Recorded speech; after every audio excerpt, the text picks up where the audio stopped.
etapa turrak Euskal Herrian astelehen honetan eta aurreko bi egunetan pilatutako jende andana ikusita, hau ere oso ikusgarria izango dela aurreratu daiteke. Gainera, ia Euskal Kostalde osoa zeharkatuko du lasterketak Zornotzatik abiatuz Baionara heltzeko. Ezkerraldea, Bilbo eta Urdaibai jada astelehenean bisitatu zituzten txirrindulariek. 193 kilometro batzen ditu hirugarren honek Euskal Herrian jokatuko den azkena. Zornotzatik abiatuko da eguerdian, Trabakua eta Milloioko mendateak igotzeko. Gipuzkoan sartu ondoren Itziarko gaina eta Oriokoan gainditu behar dituzte txirrindulariek eta Donostia mendebaldetik ekialderuntz zeharkatu ostean gaintzurizketa ere bai. Arlo politikoan ere esanai handikoa izango da etapa hau Euskal Herria zatitzen duen muga zeharkatuko duelako tropelak Baionako helmugarako bidean. Bertan Irun eta Hendaia artean agerraldia iragarria du gure eskuk, orain eguerdiko 12etarako.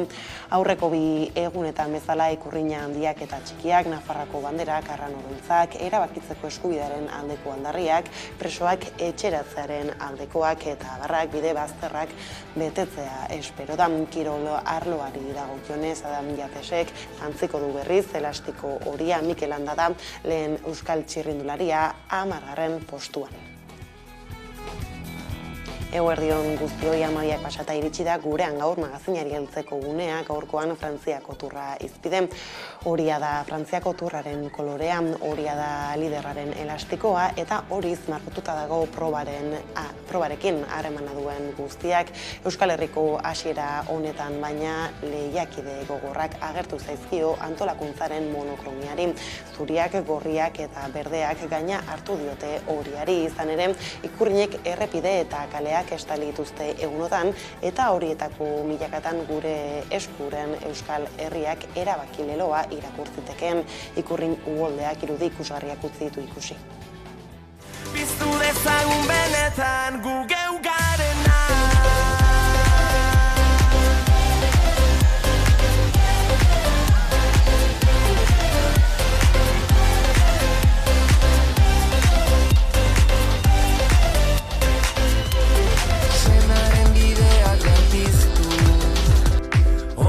Dramak itzali Hortik dela uste badezu Ez pentsatu eta segi Inoiz egin dudan bidai luzena Itxaso gorriko latuetan Ibili naiz ibili ego haizetan Kasko bat buruan eta bionetan Erori naiz erori burua ustetan Erantzunik gabeko arne bidaietan Baina gaur utziko ditut mamu ilunak Piztu dezagun benetan gu geu garena.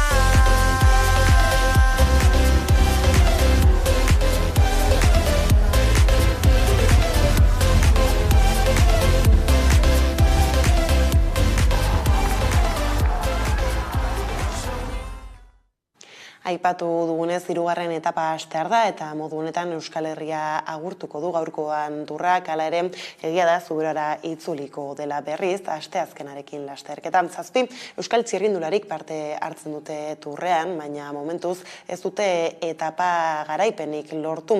Aiara aurreta dugu gaurkoan Zornotzan, izan ere ordu batak eta 4 hasiko da bertatik turra, ikustek zagun zer duen kontatzeko. Frantziako turraren 110. edizioa Bilbotik abiatu zen larunbatean eta lehenengo 3 etapek Euskal Herria zeharkatuko dute. 176 txirrindulari ari dira lasterketan parte hartzen 22 taldetan banatuta. Eta horien artean, 7 euskal txirrindulari daude. Mikel Landa, Peio Bilbao, Jon Izagirre eta Gorka Izagirre anaiak, Jonathan Castro Viejo, Alex Aramburu eta Omar Zaile. Hori bai, euskal txirrindulari horiek, 7 euskal txirrindulariek ez dute momentuz etapa garaipenik lortu, baina ikusteke dago zer gertatzen den, azken batean 19 eguneko norgehiagoka dute oraindik aurretik. Eta, Euskal Herriak ez du Tourmalet bezalako mendate mitikorik, baina zalei esker, izugarrizko dimentsio hartu dute Euskal Herriko errepideek, ilusioa, gogoa eta aldarrikapenak ere nagusi izan baitira. Hori bai, Frantziako turra aipatzen dugunean, bestelako gai batzuk ere erdigunean jarri behar dira, adibidez, 12 milioi euroko inbertsio publikoa duen ekimena dela, 6 kilometro ezi jartzen dituztela egunero, eta 150 bat kamio daudela, lasterketa segika, ezta? Horrez gain, adibidez Bilbon, etxebizitzaren espekulazioa jarri behar dugu erdigunean, turra hasieraren bezperan, etxebizitza gau batek, 8.000 eurorainoko kostua izan duela. Eta gero bestetik Frantziako turrak 1.800 voluntario eskatu zituen, zehazki enpresa horrek, adibidez, 2021 batean, 150 milioi euroko irabaziak eduki zituen. Beraz, enpresak irabaziak metatzen ditu eta bitartean langileak esplotatzen ditu, prekarizatzen ditu. Beraz, Frantziako turrak ilusio eta aldarrikapenak ekarri dizkigu, baina aipatutako albondorioak ere aipatu behar dira. Hortxe Frantziako turrak gurean izaten ari duen eragina ikusten gabiltzaiara Zornotzan aurkitzen dela ikusetagun zer dioten bertaratu diren herritarrek. Zornozatik abiatuko da 3. etapa, hemen zaudete etapa hori astea dago, ezta? Eta, beste bibe bai jokatu dira dagoeneko Euskal Herrian, horiek ikusitu zuen? Bai, ikusi ditugu, hombre, beharrezkoa.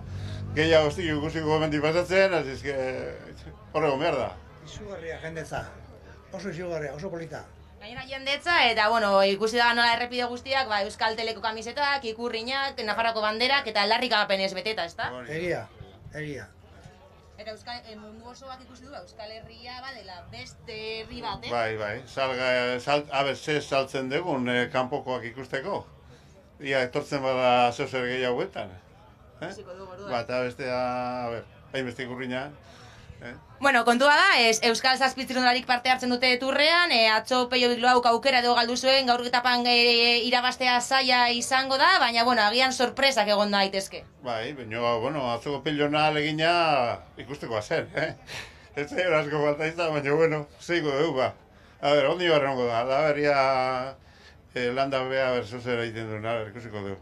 Azkenean maila oso altua dago Frantziako turrean, hori egia da. Bai. Eta, ez dakit, Euskal Zazpitzirundulari daude, zein da zure gustukoena?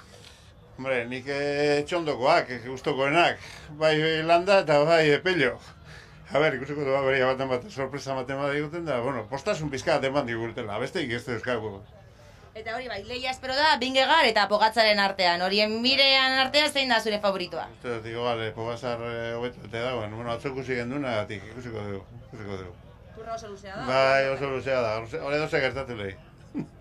Eskerrik asko eta disfrutau. Bai, eskerrik asko. Frantziako turra gaurko etapa, Zornozatik abiatuko da, ez dakit, txirrindulari zalea zala? Ni esain beste, baina familikoak asko. Ikusten dut oso gutxi, telebista nie ikusten da hobeto. Politago eta ingurue izagutzeko hobeto, jenteak ezagutzeko zelakoa da ingurue. Gainera irudiek izaten dira oso politak.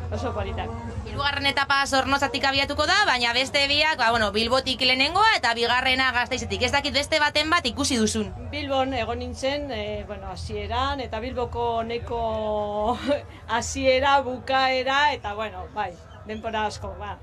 Jesarrit egon behaz, ez pagaritxaroten hainbeste denpora, eta ondo. Denpora asko izaron behar da, baina azken batean giro aparta egon zen, ikusi dugu nola irudiak, Euskal Herriko errepideak, ikurrez, aldarrikapenez bete dira, nola mundu osoan zehar ikuste da, Euskal Herria herri bat dela, Gainera, oso polita ditu zitzaidan, ze Nafarroko ikurriña asko, eta, ikuste zan, eta nik esan, oso ondo, aukera bat. Azkenean argi gelditu da, Euskal Herria herri bat badela, ezta? Eta hori ikusi da, ez dakizen bat telebistetan, ez dakizen bat herrialdetan. Bai, egia esan, hori da munduari, ikuspegi bat edo emateko da aukera on bat.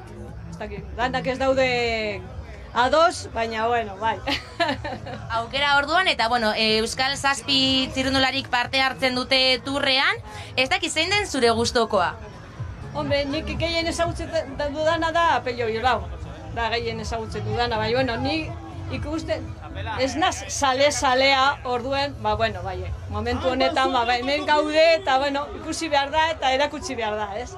Egia da, gaurkoan irabaztea, Peio Bilbaok adibidez zaila edukiko duela, ze esprintean jokatuko dute azken parte hori, atzoko etapazena proposa, baina, agian Euskal bate... Nok daki, ez da bakarrik gaur egitea, baizik eta egunetan zehar egitea. Eta azken galdera bat, lehia espero da Vingegaard eta Pogatzarren artean, dagoeneko ja ikusi da lehia hori, ez dakit, bi horien artean zein da zure favoritoena? Idearipez.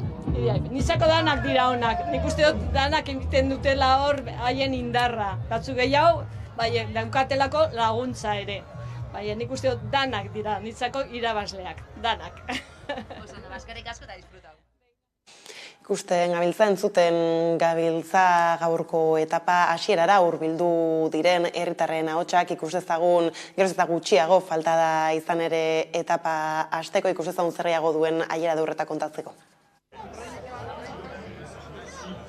Argi eta garbi nabarmendu behar dena Ikurrinek eta aldarrikapenek edukitako presentzia, ezta? Izan ere gure eskuk aukera erabili nahi du, Euskal Herria 7 probintziaz osatuta dagoen eta erabakitzeko eskubidea duen herrialde bat dela mundu osoan zehar ezagutarazteko.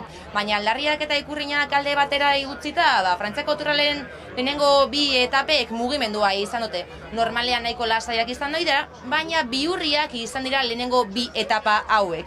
Adam Jakesek lortu zuen garaipena Bilbon eta bigarren gelditu da bere anaia Simon. Eta 3. postuan bestalde Pogatzar gelditu zen eta hori Mikel Landak ondo eutsi zion mailari. Eta beste kontu bat aipatu behar da lehenengo etapa horretan, zoritzarreko kontua izan ere, Carapaz eta Max jauzi ziren eta orduan akabo turra eurentzat. Eta bestalde bigarren etapan, Gasteiz Donostia etapan denak ezustean harrapatu zituen Victor Lafay azken kilometroan jo zuen erasoak eta etaparen garaile izan zen. Eta bigarren postuan amorratuta helmugoratu zen Bana eta 3. izan zen berriro ere Pogatzar.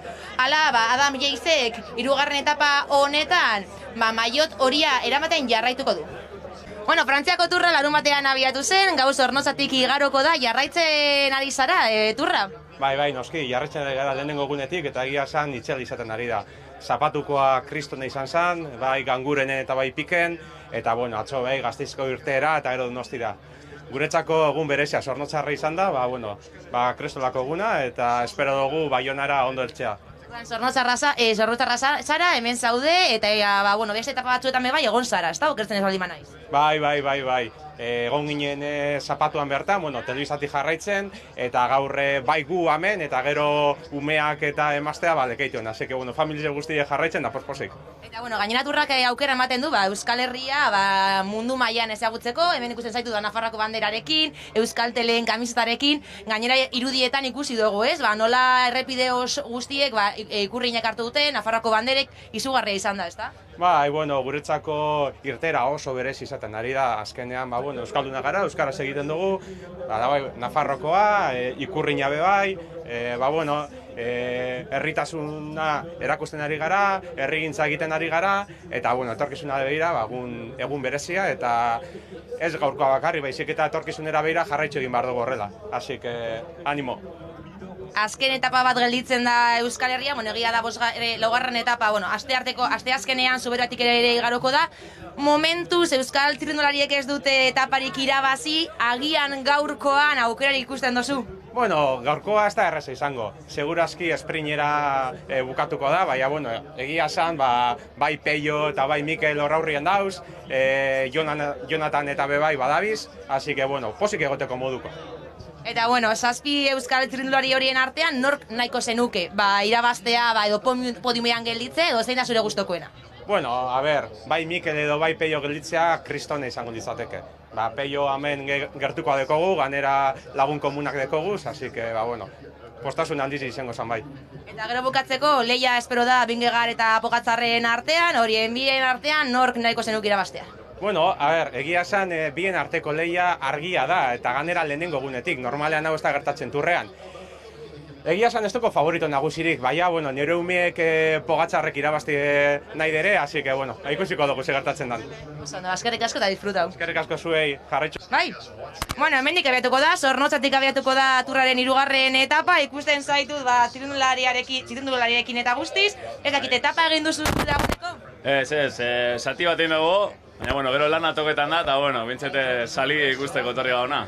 3. etapa, dagoeneko 2 etapa izan dira, ez dakit, jarraitzen duzu Frantziako turra? Apurua bai, guztoko got, así que, bai.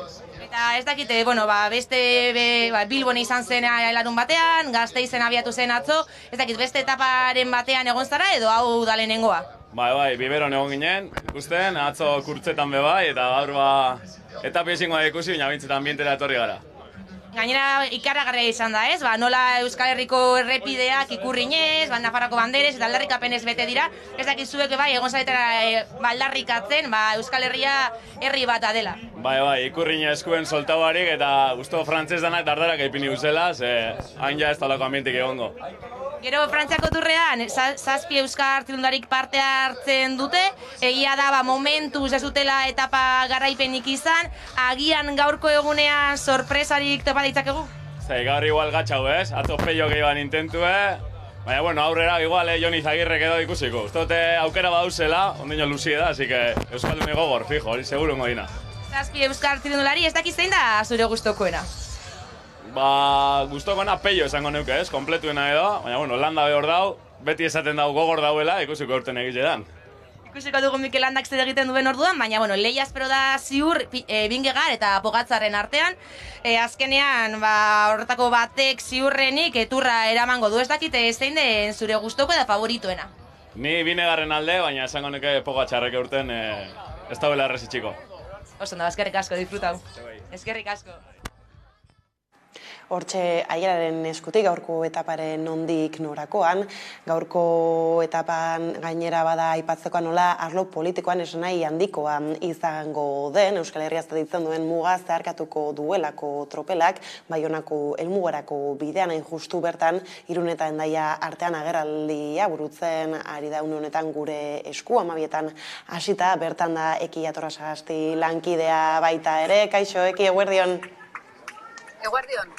Tira ez, aipatzen gemiltzan, justu ikusten zaitugu gure eskuko kide batekin, ez? Zer duzuen abarmentzeko Irun aldetik? Alaxe da bai, Euskal Herria atzean utziko dugu, laster, baina gaur arratsaldean izango da hori, Baionan helmuga, ez ahaztu Euskal Herriaren zeharkaldi hau historikoa izan dela zentzu zabalenean, Euskal geografia bakarrik ez, hizkuntza, bihotza eta erabakitzeko eskubidearen aldarrikapen zabalak hartu dituelako errepide bazterrak eta munduko hedabide askoren pantailak. Hori dela eta gaur hain zuzen ere Bidasoaldeko zubia, Santiago zubia, nazioarteko zubia ere izena badu, batzurentzako behintzat ofizialki, Espainiar eta frantsesentzako behintzat, baina gaurkoan gure esku dago aldarrikapen zuzena egin du. Zubia izan behar duela eta ez muga. Bidasoaldeak ez duela muga izan behar inorrentzat, ez euskaldunontzat, ez zoritxarrez azken garaiotan bertan bizia galdu duten paperik gabeko inmigrante askorentzat. Edo nolare, zubiaz hitz egin dugun honetan, gaurko egunean ekitaldi hori egingo duzue, eta gurekin gainera baditugu bozeramaileak, eskerrik asko hasteko eta ben, gure zain daude kale jira noiz hasiko, beraz, irentzu bere jo. Gaur zubia izan behar duela, zubia zertarako. Erantzuna badakigu gutxi gora bera, baina azaldu diguzu gaurko aldarrikapena zein da. Herri bat garelako, bai alde batean zein bestean. Beraz, ez ditugu mugak onartu behar. Bakarrik onartu behar dugu zubia izatea. Kultura, nortasuna, izakera eta hizkuntza bat garelako eta denok batera aurrera egin behar dugulako gure etorkizunean denok batera erabakitzeko eskubidea daukagu. Erabakitze eskubidea ikusi dugu, Mendi, Larre, Itsasalde, errepide bazter, pozik, dago gure esku dago, ekimenak izan duen erantzunarekin. Oso pozik, mezua hor dago, herriak erantzun du, herriak beti erantzuten du, eta jarraitu dugu. Aipatu dugu, emaitza erantzuna bikaina izan dela. Gaur, zubirantza joango gara kale jiran, eta aldarrikapena da. Hori da, erabakitzeko eskubidea badugula herri bat garelako. Bidasoaren bi aldeetako gentiak osatzen dugu herri bat. Kultura bat dugulako, hizkuntza bat dugulako, nortasun bat dugulako, guretzako hau ez da muga bat, hau zubi bat da, eta hori da gure esku aldarrikatu nahi duena, zubi lan horiek egitea, eta bereziki herri bat garen neurrean erabakitzeko eskubidean dagokigula, eta hori ozen esatea Euskal Herrian eta Europan da baita mundutarako turra eskaparate polita izan da, eta bueno, harro gaude herri honek eman duen erantzunaz, eta benetan pozik, ez? Inertzen dalako, jentea argi ikusten duela erabakitzeko eskubidea guri dagokigula herri bagarelako. Turra bera, zubi bilakatu dugu, Euskaldunok lortu dugu? Bai, dudik gabe. Turra zubi izan da, kultura arteko zubia, kirola, nortasuna, kultura, hizkuntzak, ikurriñak, ikaragarria izan da. Iruditzen zait munduari aurkeztu diogula hemen txoko honetan badaila herri bat, bere etorkizunaren jabe izan nahi duela, eta horretan konbentzituta gaude, eskubidea dagokigulako, eta egingo dugu, erabakitzeko eskubidea gauzatuko dugu, gaur espada bihar izango da, baina herri honek hori eskatzen du eta horre egongo gara.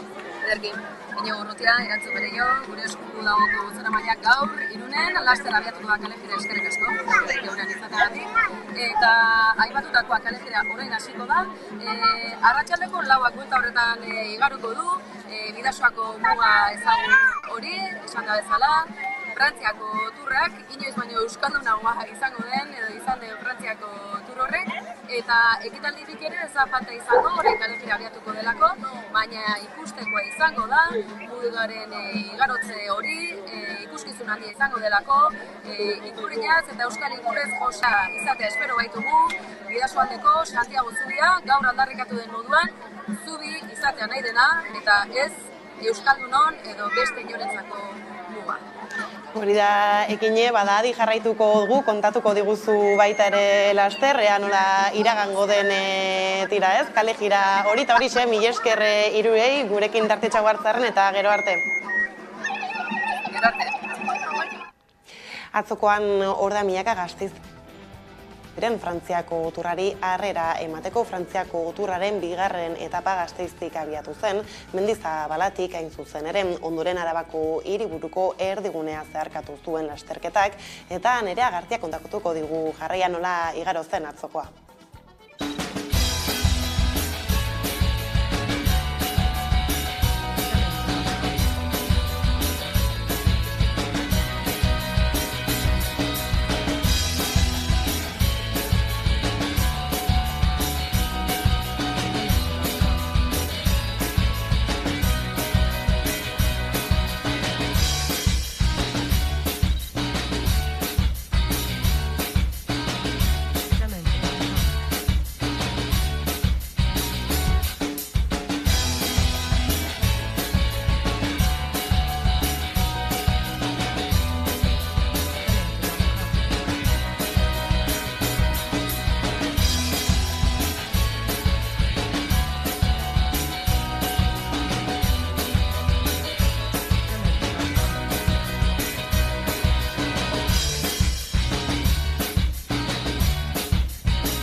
Eta turraren bueltakoekin gabiltzala, Jon Hernandez kirol kazetaria dugu kameraren beste aldean, arloko azkenak gure ganatzeko prest. Eguerdion, Jon? Eguerdion, zer moduz? Kaixo, tira, gaurko egunarekin bagabiltza turraren bueltan jasotako erreparatzen, zu ere txapelketa jarraitzen arituko zara egunotan. Jon, zer duzu azpimarratzeko? Bai, bueno, Frantziako turra berri nagusiena da, ez? Asteburuan martxan dago, azken finean, eta oraindik Euskal Herritik doa. Itxarronaldia luzea izan da, baina azkenean pasaden larun batean 2023ko Frantziaturra Bilbotik irten zen. Kriston giroa, lehenengo etapan, Bilbon helmuga, eta berriz ere ikusi duzun moduan oso giro ona atzo Donostian bigarren etaparako helmuga. Irudiak ikusgarriak izan dira asteburu osoan zehar, errepidetan, sale kopuru handia egonda, eta kolore bizi batekin ikurrinak eta laranja nabarmenduta. Kirolari buruz berez hitz egiten badugu, Dan Yates erresuma batuko azpimagarriena izan da, Bilbon garaipena eta maiotoria utzi zuen, eta atzo Donostian Lafayette frantsesa pelotoia ustekabean harrapatu zuen batez ere, Wout van Aert eta Pogačarrek bere lehen garaipena eskuratuz frantziarra. Euskal txirrindularien artean hitz egiten badugu, Pello Bilbao saiatu zen atzo Jaizkibel jetxeran eraso eginda, baina ezin izan zuen Donostian irabazle moduan sartu. Azkenean oso merezidun 5. postua lortu zuen. Orokor sailkapenean Mikel Landa murgiarrak 10. da, eta favoritoen artean dago liderratik 22 segundura. Gaurko ere ikusi dugun moduan etapa zornotxatik abiatuko da, ordu bat barru gutxi gora bera, ordu bata eta laurdenean zehazki esan da, eta iparraldean Baionan hain zuzen ere bukatuko da. Euskal Herriko azken etapa da, Euskal Txirrindularien 3 egun magikoa betetzen, eta gaurkorako sprinterrak paper nagusia hartu beharko lukete. Bai, ez, adi izango gara orduan, esan duzun bezala ordu bete barru, eta txirrindularitzaren bueltakoak aipatutan estropadei erreparatuko diegu jarraian jon, izan ere Zierbenak eta Arraun Lagunakek irabazi dute Euskolabel eta Euskotren ligaren hasieran, ezta? Bai, kirol gehiago dago, Frantziako turra baino, eta Zierbana nagusitu zen atzo 2023ko Euskal Label Ligako lehen banderan.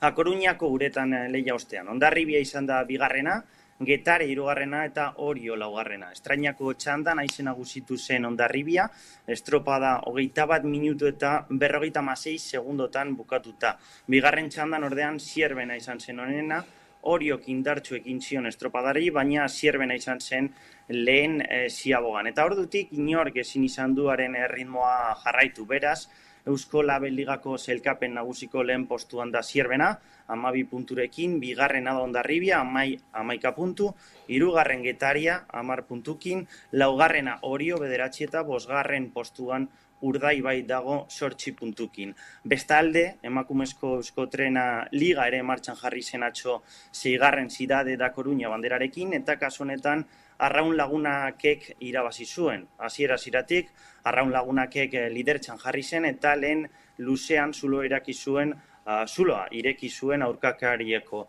8 segundo atera zizkion Tolosaldeari, 10 Donostiarrari, eta 54 Tirani. Bigarren eta azken luzean ordean, Tolosaldeak eta Donostiarrek euren desabantaia murriztu lortu zuen, baina Arraun Lagunak buruan mantendu zen eta lehen txanda irabazi zuen 11 minutu eta 58 segundukin. Beraz, sailkapen nagusiko lehen postuan da Arraun Lagunak, 8 punturekin, Tolosaldea da bigarrena, 7, Donostiarra 3. 6rekin eta Orio 4. 5 puntukin.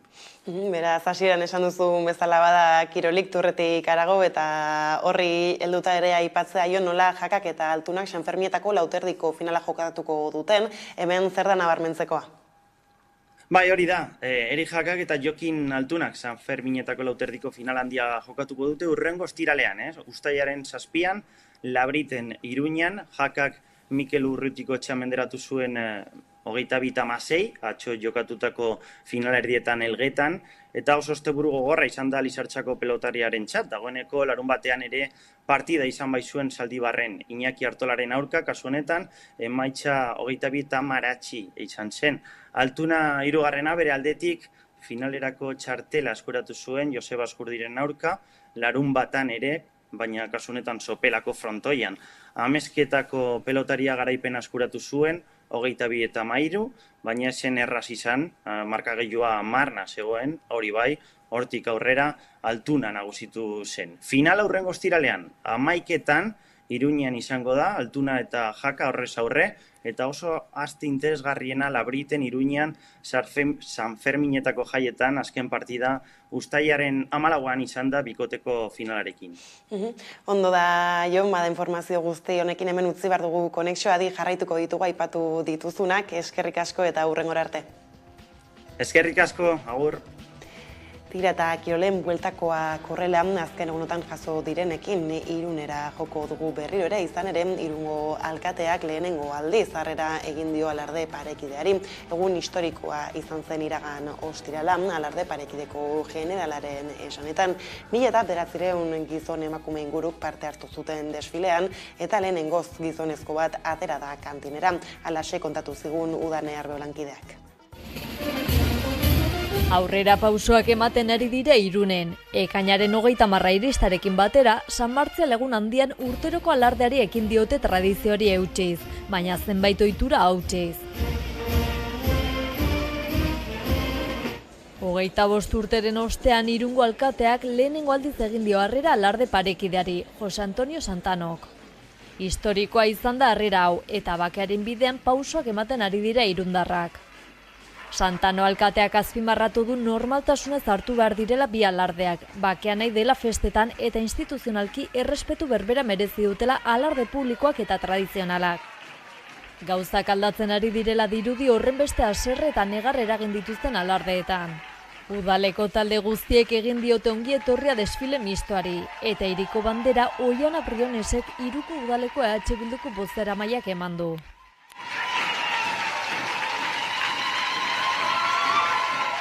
Parte hartzaileek ilusio handiz bizi izan dute eguna, urteko egunik handiena eurentzat, eta 25 urteren ostean horren beste aldarrik eta borrokak bere erantzuna izan du. Baina historikoa ez alkatearen harrera soilik, izan ere lehendabizikoz gizonezko bat atera da kantinera gisa, Antxul Jauregi Bidal.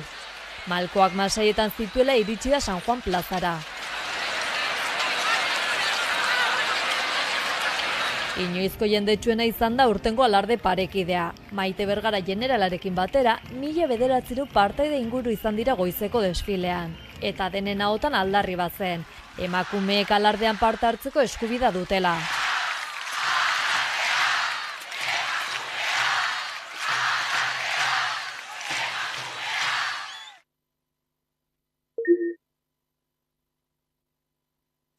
Egia da, jazela gara ateratzeko, alere ondo egon da, pero hori. Lotxagarria dela, 27 urte irandu duela, ateatzeko guri ikustera. Nire ustez, matxista galanta bat da. Elkarrekin gindoazen momentu horretan eta esan diot gainera, osea, guau, alkate atera da eta geratokera dena flipatuta. Bai, sorpresa izan da guztiontzat. Komentatu dute gero, komentatzen zela zerbait, agian urte hontan, baina bueno, nik ia urte guztietan entzun dut, eta azkenean inoiz ezen ateratzen, dirudi pausua eman dula azkenean, bueno, garantzitsua eta beharrezkoa, ja. Tipo, ni ez nekien ezela ateratzen, baina orain ateratzea, normala iruditzen zait, tipo, bestela asko, nabaritzen da bat nahiago duela bestea baino, eta orduan nire ustez normala da. Alde batetik poza, atera delako, lehengo aldiz, ikusi digula, notatu dela hemen gaudela azkenez, baina ez aldetik penagarria da 25 urtetan bakarrik behin ateatzea aurten ez dela berriro presentatuko, badakilako ez ditula botoa galduko, baina bueno, positibo izan da poza, ez? Osea, urrengoak ere egiten duten berdin. Bazela garaia, ez? Ez dakit, kosta zaio, tipoari. 25 urte ondoren gauzak aldatu dira, beste itxura bat hartu dute eta tokatzen zen ikuste baitere. Gogo utxikin, uste dut, gogo utxikin eta tente. Baina, atera da, gutxienez, hemen gaude, hasi que a tope. Azkenean, da lehenengo aldia. Ez un poco de sangre, Santano, me cago en la mar. Berriro eren egun 57 urteko emakume bat hil zuten Iruñeko Ermitagaina auzoko Anaiak tabernan goizeko 9 aldera. Armazuri batekin egindako zauriak zituen Iruñeko udaltzaingoak, haren bikotekidea atxilotu zuen 51 urteko gizonezko bat hiltzailea zelakoan hain zuzen gizonezko hori bera joan zen Iruñeko udaltzaingoaren komisariara goizeko 10 aldera eta aitortu zuen berak hil zuela emakumean azaldu zuenez, eztabaida bat izan zuten eta gero hil egin zuen. Atxilotuak bere burua entregatu zuen modu honetan. Udaltzainak eta Espainiako polizia establezimendura iritsi zirenean, emakumearen hilotza topatu zuten bertan, bikote izateaz gainera, anaiak tabernan bazkide ziren eta elkarrekin bizi ziren. Emakumeak 3 ume zituen eta haien testigantza jasota ondorioztatu dute hilketa matxista izan dela. 57 urteko emakume bat izan da Iruñeko Ermitagaina auzoan asteburu honetan erailketa matxistaren azken biktima. Gizon batek bikotekidea eta bazkidea zena hildu eta ondoren bere burua entregatu du udaltzaingoan. Erasotzailea eta biktima biak txinatar jatorrikoak dira. Ermitagainako anaiak tabernako bazkideak ziren, eta taberna horretan hilabete inguru zeramaten elkarrekin lanean. 100 lagun bildu dira igande eguerdian Iruñeko udaletxe plazan erailketa matxista salatzeko kontzentrazioan. Emakumeok 100 eraso mota jasaten ditugu gure egunerokoan. Feministok oso argi daukagu hori. Argi daukagunez arazo egiturazkoa dela. Sistema heteropatriarkalaren ondorioa, eta ez dela etengo gizartea egituratzen duen matxismoarekin amaitu arte. Kontzentrazioa isiltasunan izan da eta bertaratutako entxalo zaparrada batekin baino ez da hautsi. Eguraldia lagun izan ez den arren, jende handan abildu da hilketa gaitzetsi eta biktimaren familia eta lagunei elkartasuna eta maitasuna adierazteko. Eta Iruñan garela gaizadatuta urtengo San Fermin jaietan amasei peinek dantzan jarriko dituzten pankartak jakina dira dagoeneko, baita federazioaren 25. urteurrena ospatzeko egitaldia nolakoa izango den ere. Enrique Maia aurreko alkatea, Osasuna eta Errege Kopako finala, eta Irulegiren eskuaren aurkikuntza izan dira oihaletako protagonista nagusiak.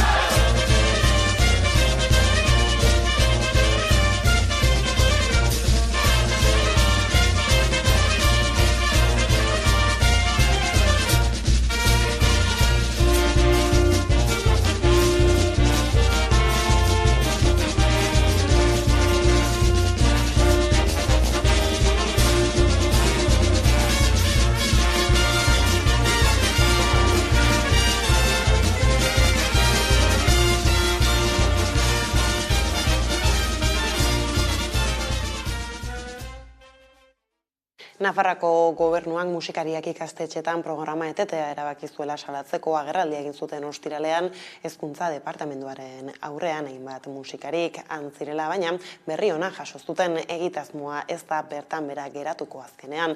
Izan ere hezkuntza departamendua ez beste batek hartuko du proiektua bere gain aurrerantzean. Herritarrekiko harremanetarako departamenduak Euskara Bida Institutuak kudeatuko du modu honetan.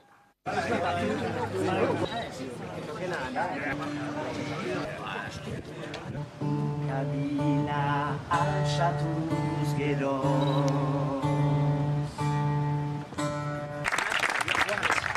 Euskara Bideak hartuko duela aurrerantzean musikariak ikastetxetan programaren ardura guri inork ez digu ezer komunikatu, ez digute deirik egin. Baina noski, izugarri posten gara, musikariak ikastetxetanek aurrera egingo duelako. Ederki prestatua eta guztiz interesgarria.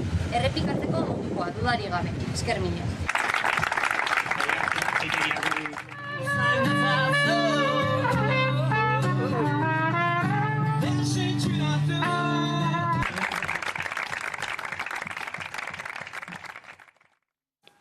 Eta izpide Euskara Abentura abian daie hasierarekin eta uztailaren 11an iritsiko da Añanara. Gazte talde batek Euskal Herria zeharkatuko du. Euskal kultura, osasuna, ekologia eta parekidetasun balioak sustatzeko nahian.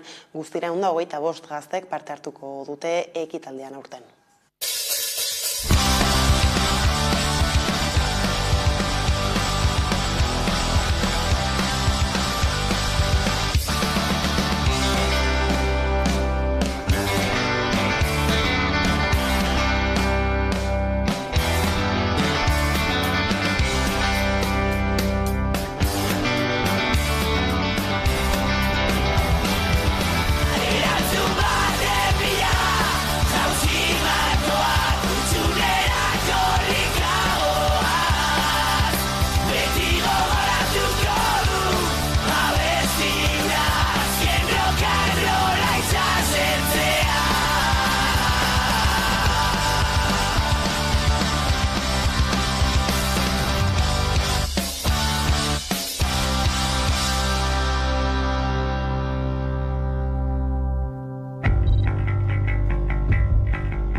Eta tarteka ingurumena aipatu dugula, adi jarraian berorren defentsan egin diren azken protestei.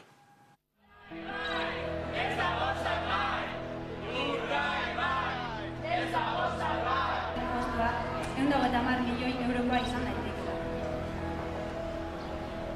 Herritarren gehiengoari kalte egin diezaiokeen proiektua bultzatu behar aldute instituzio publikoek ekonomikoki. Eta mobilizatzea ezinbestekoa daukagu. Beste eskualde.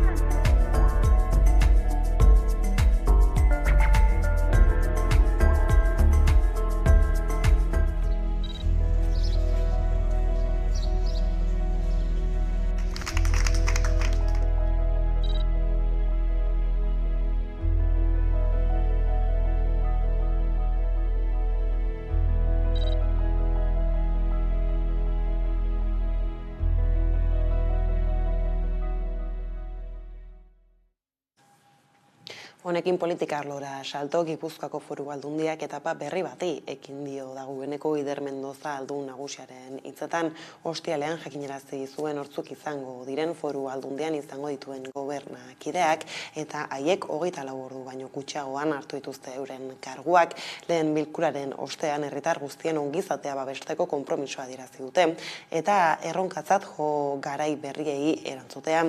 Araban bestaldetik bigarren itzulian eta gehiengo soiarekin aukeratu zuten Ramiro González jeltzalea, Arabako aldun nagusi 24 batzarkideen babesa izan zuen, bere taldeko 15 eta PSeko 9 gehiengo osotik 2 batzarkideren faltan PPek zuri bozkatu zuen eta oposizio eraikitzailea agindu zuen gobernuari akordioetarako eskua luzatuta. Elkarrekinen 3 batzarkidek eta Voxeko ordezkariak ere zuri bozkatu zuten. Hirugarrenez jarraian hartu zuen Gonzálezek Arabako aginte makila, azpimarratzekoa da, Gorka Urtaran Gasteizko alkate ohiak gizarte politiketako foru diputatua izango dela. Ramiro González jeltzalea Arabako diputatu nagusia izango da 3. jarraian, 2015ko foru hauteskundeen ostetik izan da karguan. EAJ eta PSren arteko akordioari esker lortu du izendapena. Hala ere, oraingoan gehiengo zorik gabe. Gauzak horrela oposizioko taldeekin akordioak bilatzera behartuta izango da foru gobernua. Besteak beste aurrekontuak edota bestelako proiektuak aurrera ateratzeko. Aurreko legegintzaldian 27 batzarkide lortu zituzten EAJak eta PSek. 2023-2027 legegintzaldian berriz 24. Guztira 51 batzarkide daude eta 26 behar dira gehiengo osoa izateko. Bozketan EAJak lortu zituen PSren botoak. EH Bilduk Eba López de Arroyabe hautagaitza aurkeztu zuen. Beste alderdiei dagokienez, Elkarrekin Vox eta PP abstenitu ziren. Foru gobernuan EAJak 6 sail zuzenduko ditu eta PSek beste 3. Ramiro González Arabako diputatu nagusia izango da. Cristina González lehen diputatu nagusi ordea eta enplegu merkataritza, turismo eta foru administrazio foru diputatua. Itziar Gonzalo, bigarren diputatu nagusi ordea eta ogasun finantza eta aurrekontuetako foru diputatua. Jone Berriozabal berdintasun euskara eta gobernantzako foru diputatua. Sarai Zarate ekonomiaren garapen eta berrikuntzako diputatua. Gorka Urtaran gizarte politiketako foru diputatua. Anatz Gorrotzategi lurralde orekako eta lurralde antolaketako foru diputatua. Jon Nogales mugikortasun jasangarriaren eta bide azpiegituren foru diputatua, Amaia Barredo iraunkortasuneko, nekazaritzako eta natura inguruneko diputatua, eta Ana Delbal kultura eta kiroletako foru diputatua. Gauzak horrela astearte honetan izango da karguatzea. Bizkaira etorrita Espainiako gobernuak uko egin dio Usansolo udalerri gisa erregistratzeari Madrilek argudiatu du. Usansolok ez duela gutxieneko biztanle kopurua, kudeaketa batzordeak ebazpenaren kontrako errekurtsoa jarriko du.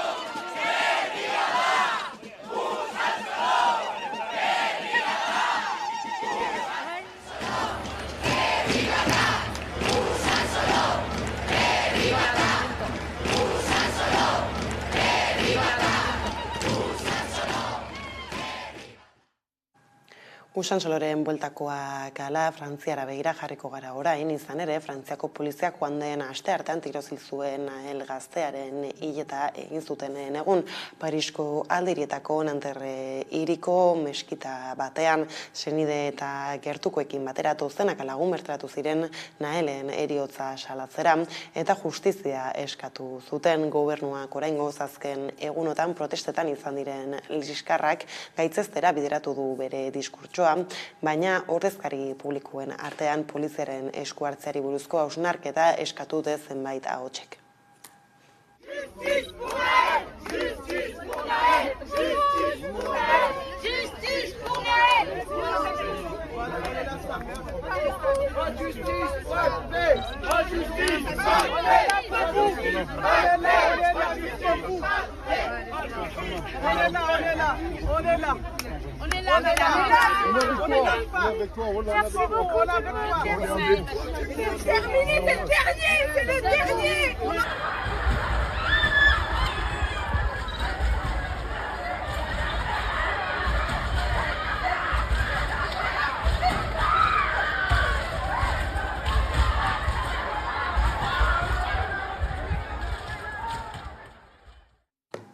Gurera hueltan, EAeko lehenengo esnebei baserri ezdigarria Oiardon dago, Araban, bada baserriko bateak ireki dituzte eta bertan izan da Hamaika Telebista erne.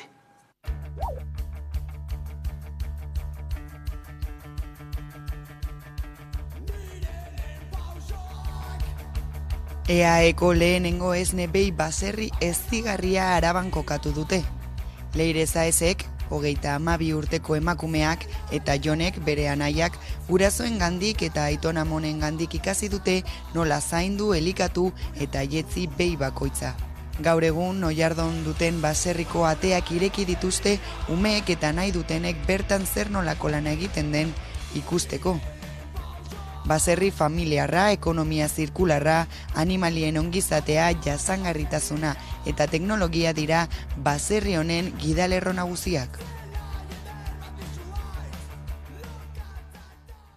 Bueno, ezigarria izan daiteke, esaten dugu horrela, umeek pizkat ikusteko lana dagoela hemen, ez da bakarrik esnea gestarena, garrantzitsua dela, baina bai guzti horren atzean dagoen guztia, baserritarrak egiten dute lana, hori bai da garrantzitsua, eta esaten diegu landa guztiak zaintzen dizkigutela, igual udari begira orain zuten arrisku eta sasiak kentzen dizkigute, zuteik murrizten dira, beraz da pizkat hori barneratzea pizkatxo bat umei eta datorrenari pizkat kontzientziatzeko hori dagoen, atzean dagoen lan guztia, ezta? Gero bai familiak egiten duten, ezta?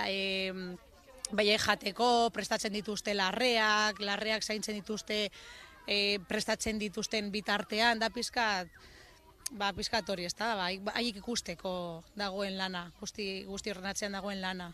Guztionen hori, esne litro baten atzean dagoen lan guztia erakusteko, eta hemen bai ingurua delako ezin hobea, eta batez ere hemen daukagun baserritarra, Leire emakumea, gaur egun belaunaldi hori galtzen ari dela eta beste belaunaldi bat jaio dela hemen, ezta? 32 urteko neska da, gaztea eta erabaki du jarraitzea honekin. Hemen lantzen duguna animalien ongizatea da hori fundamentala da, funtsezkoa da. Azkenean behiak ondo egonda, esne bai ona izango da, kalitatezkoa izango da, ezta? Orduan behiak hemen daukaten ongizatea da helburu nagusiena, haiek ondo egoteko batez ere, eta bai prozesua eta zelan da, esnea, produzitzen den esnea ona izatega eta kalitatezkoa batez ere. Gero teknologiari begira, asko laguntzen die gaur egun familiari, ezta? Hemen lan asko dago, janaria prestatu, garbitu, lan asko dago. Beraz, robota izatea, haiei denbora ematen die beste gauza batzuk egiteko, ezta? Lehen dela asko esnatu behar ziren goiz, gestu behar ziren eskuz egiten zuten, orain badute robota, beharra dutenean joaten dira bakarrik robotera. Robotori da gesteko robota, beha beteta dagoenean, gestu beharra daukanean, bera badoa bakarrik, garbitzen die errapeak, infrarrojo batzuekin tutuak ipintzen die, eta hori ordenadore ipintzen die tutuik, eta esnea ateratzen da. Eta horrez ez da egon behar baserritarra. Horrek ematen dio denbora beste gauza batzuk egiteko, ezta? Jasangarria garela esan dezakegu, gu azkenean lurrari bueltatzen diogu lurrak emandakoa, ezta? Azkenean jasangarritasun hori garrantzia dauka eta gu gara gai hori asimilatzeko. Produzitu duguna, gai gara hori produzitu duguna gero lan egiteko horrekin, ezta? Orduan, zirkularitate bat egiten du horrekin eta jasangarria garela esan dezakegu.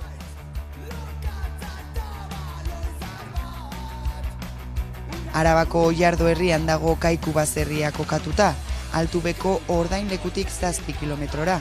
80 hektaria instalazio espezializatuak eta 60 behi ditu. Familientzako eta ikastorentzako ireki dituzte euren baserriko ateak. Bertan ezagutuko duten nola ekoizten den 0 kilometroko litro bat esne.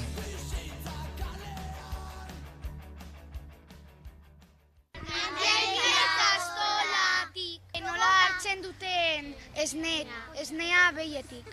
Robotak zeni esnekien uste nuen zen ikusi ditut bideoak, atera zirela jendea holan eta esnekien hain aurreratuta zegoela baserriak.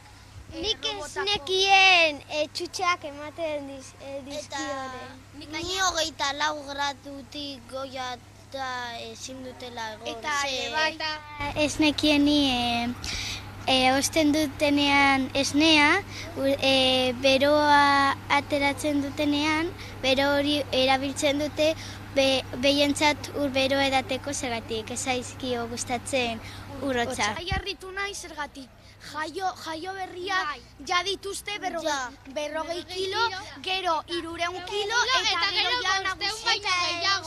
Eta ere 60 kilo ere. Jaiotzen dira bakarrik beko hortzekin, goikoak ez. Hori flipatu dut. Behia bat dagoenean orduan, bakarrik ematen zaio lehenengo 7 hilabetetan esnea, eta gero beste 2 hilabetetan bakarrik lastoa zergatik. Ume aterakoetan, deskantzatu egin behar du. Asko ikasi duzu, ez da? Gustatu zaizue bizita? Pila.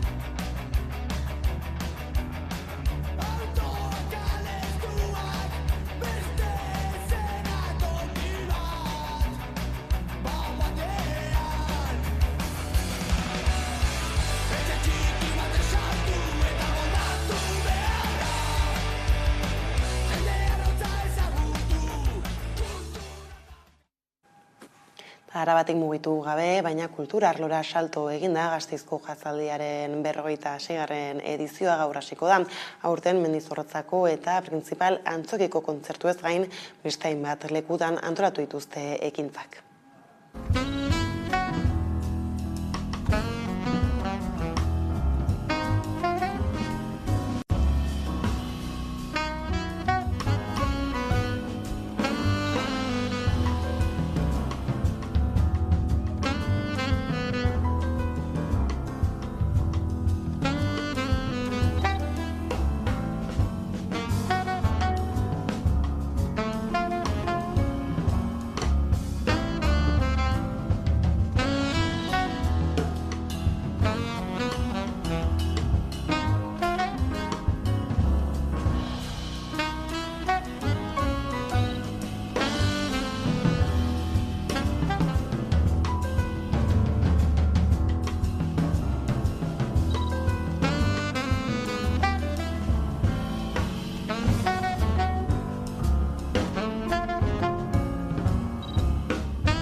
Eta kulturarlokoekin bukatzeko berriz, Irisarriko azkena izan da urtengo Euskal Herria zuzenean festivala.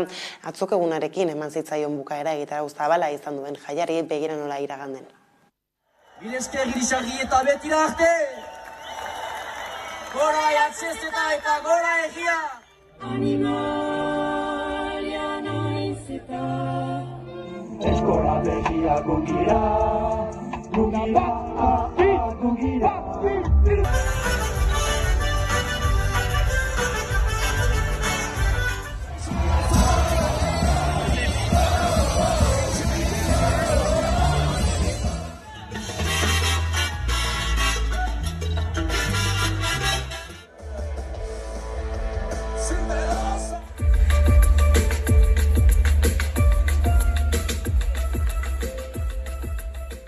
Horrela iritsi gara gurean gaur magazinaren lehen atalaren bukaerara, eguneko solasaldiari ekiteko laster gara bueltan.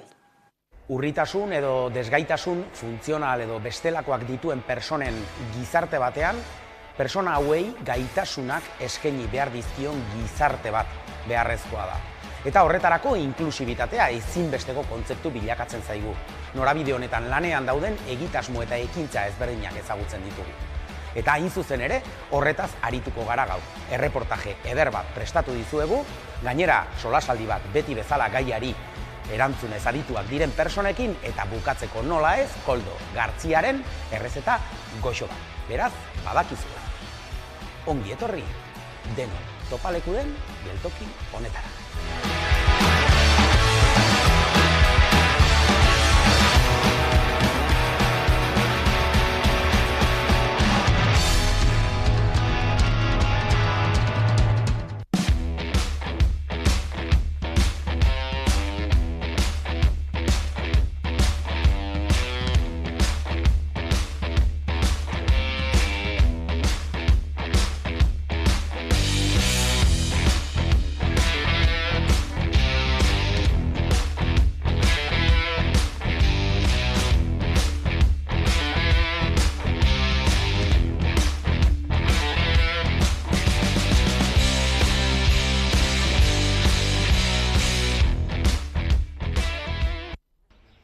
Kaixo, Maria naiz, Iruñerriko Lilo taldetik, eta gure lehen diska izango denaren lehenengo singela igo berri dugu, Uriaren kolorea izenekoa, bideoklip zoragarri batek lagunduta, Barbarak eta Davidek zuzendutakoa. Eta besterik gabe jakinarazi entzungai eta ikusgai duzuela, YouTubeko plataforman zein Spotifyen, eta ilusio handiz igo dugun eta kaleratu dugun singela denez, besterik gabe espero dugu gozatzea eta disfrutatzea. Esker mila, musu handi bat!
Tira, ordu batak iritsi direla, heldu zaigu eguneko solasaldiari heltzeko unea, horretarako hemen ditut Albo Banatan, Carlos Renedo eta Carmelo Landa, ondo etorri.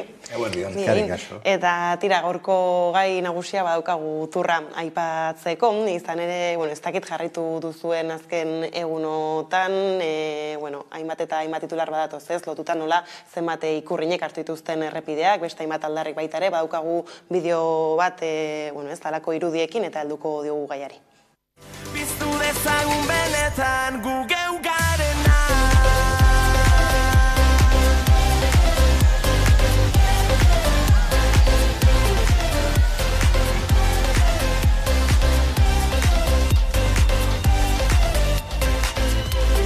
Senaren bideak berpiztu, oraingoz dramak itzali. Hortik dela uste badezu, ezkentzatu eta segi. Inoiz egin dudan bidai luzena, itxaso gorriko latuetan. Ibili naiz ibili ego haizetan, kasko bat buruan eta bionetan. Erori naiz erori burua ustetan, erantzunik gabeko arne bidaietan. Baina gaur utziko ditut mamu ilunak, piztu dezagun benetan gu geu garena.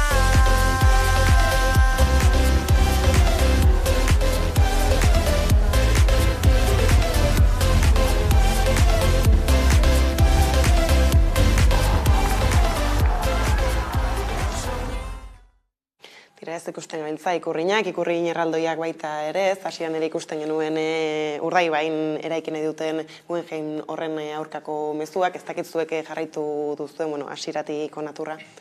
Bai, hasieratik eta harreta handiz gainera. Bilbon egon da gainera, Bilbon izan zen lehenengo etapa, eta ez hori bakarrik aurkezpen ere, bai. Ostegunean egon nintzen aurkezpenean, da bereziki interesgarria iruditu zitzaidan zergatik. Begira, hemen alde garrantzitsu batzuk daude aurreko edizioekin. Lehenengo eta behin aurkezpenean euskara erabili zen, lehenengo hizkuntza euskara izan zen, nik uste du gainera oso ondo erabilia, eta gero frantsesa gaztelerarik ezen entzun, ia.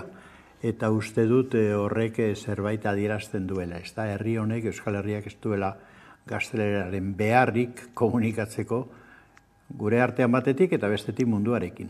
Nik uste hori oso interesgarri izan da. Eta bigarren, gure esku dagok egin duen dei orokorrari jarraituz, agerpena dago, nazioaren, Euskal Herriaren agerpena, hemen erakusten da argi eta garbi herri bat dagola, herri bat bere gobernu propioa nahi duela, eta bere burua gobernatu nahi duela.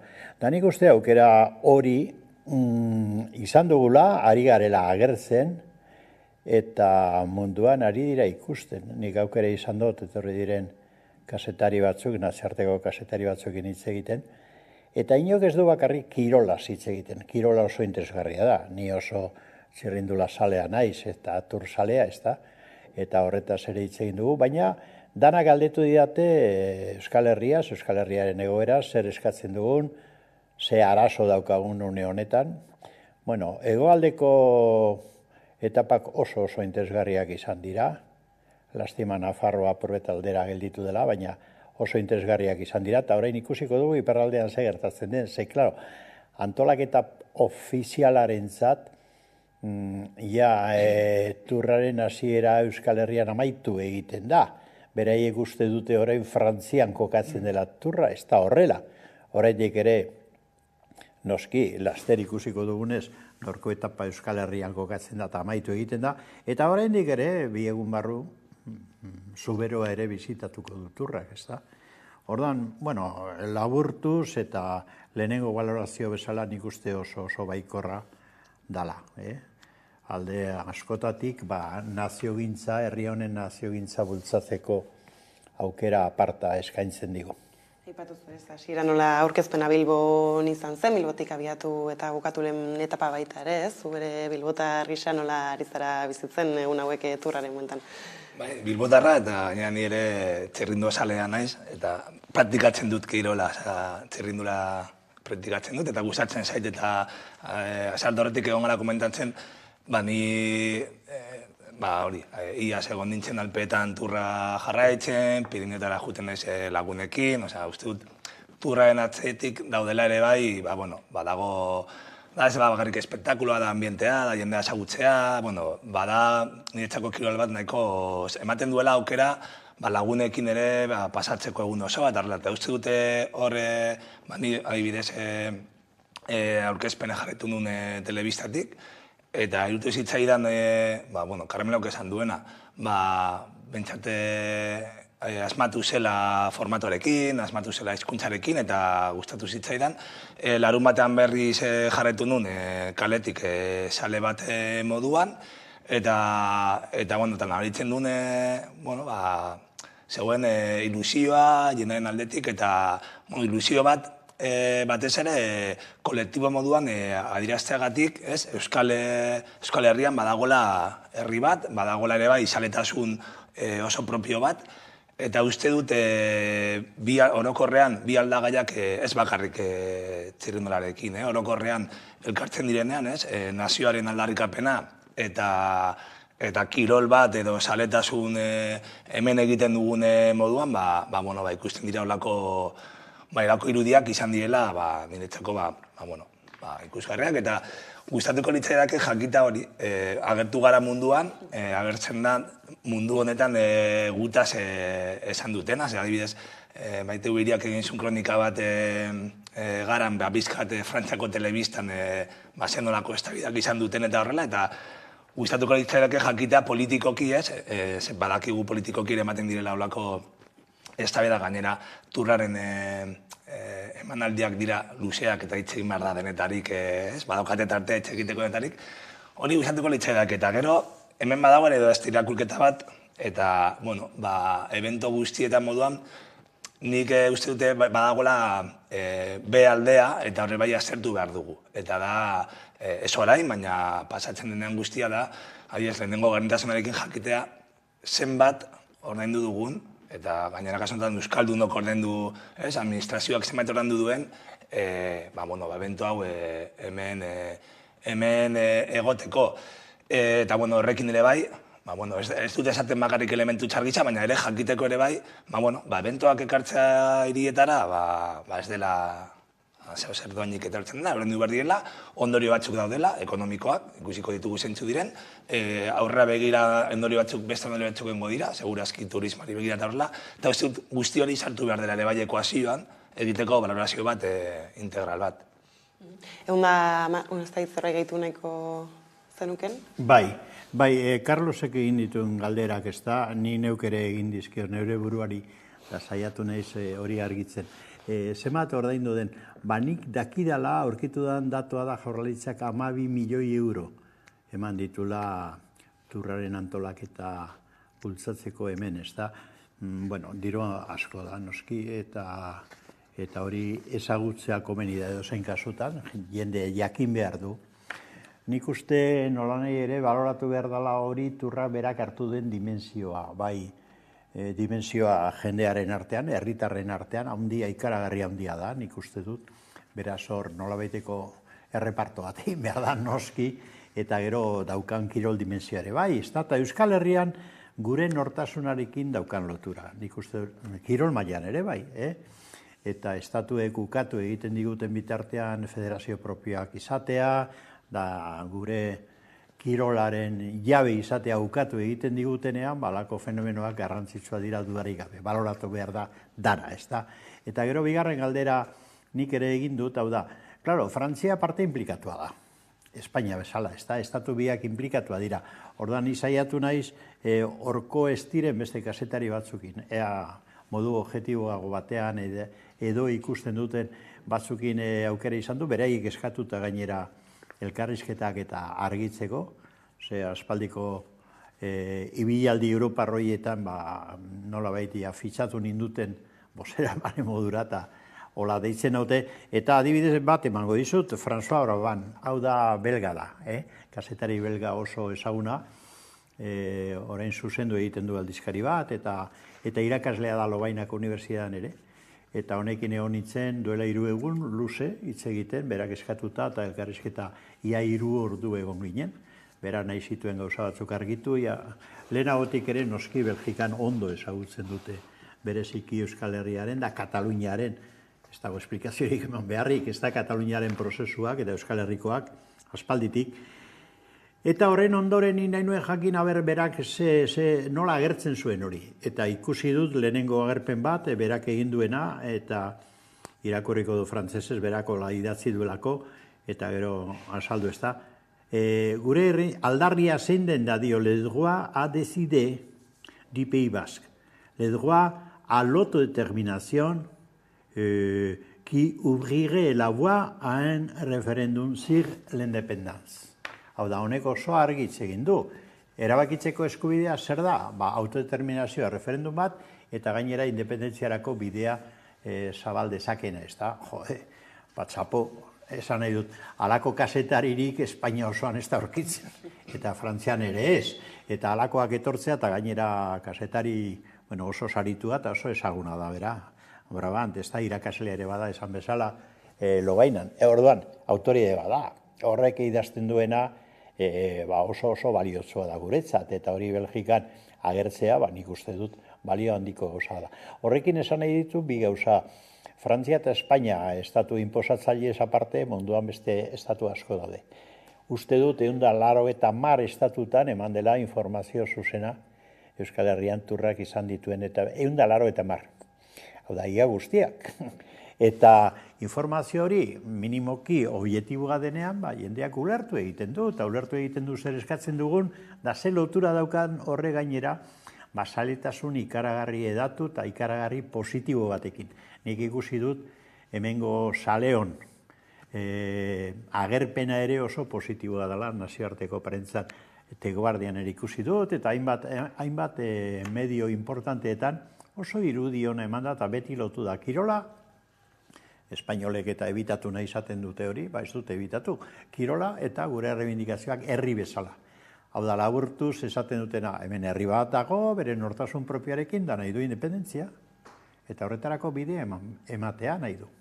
Zain zuzen ere, justu gure esku ere horretan buru belarri aritu da Turra Euskal Herritik abiatuko zela ez, jakin eta jarraian gaur ere justu ez, bidasoa zeharkatuko du txirrindularitza lasterketa honek, eta espero da baita ere ez, orain bat aldarri agertza batez ere nola azken finean ez, Euskal Herriko muga administratibo hori zeharkatuko delako, espero dugu beraz ere ez, giro aparta bertan.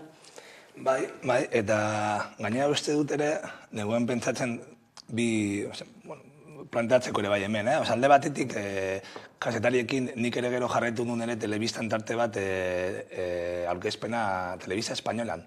Eta ez eukaten itzultzailerik. Eta egon ziren denbora gehiena, kasetaria zegoen, esaten, ez dut ulertzen zertan ari diren, baina, eta esaten duen, telebista publikoa izan da hizkuntza ofizial bat, uste dut minimoki, esan como, nengoen pentsatzen daren, etorreta hori, muga eta plantamendu politikoera.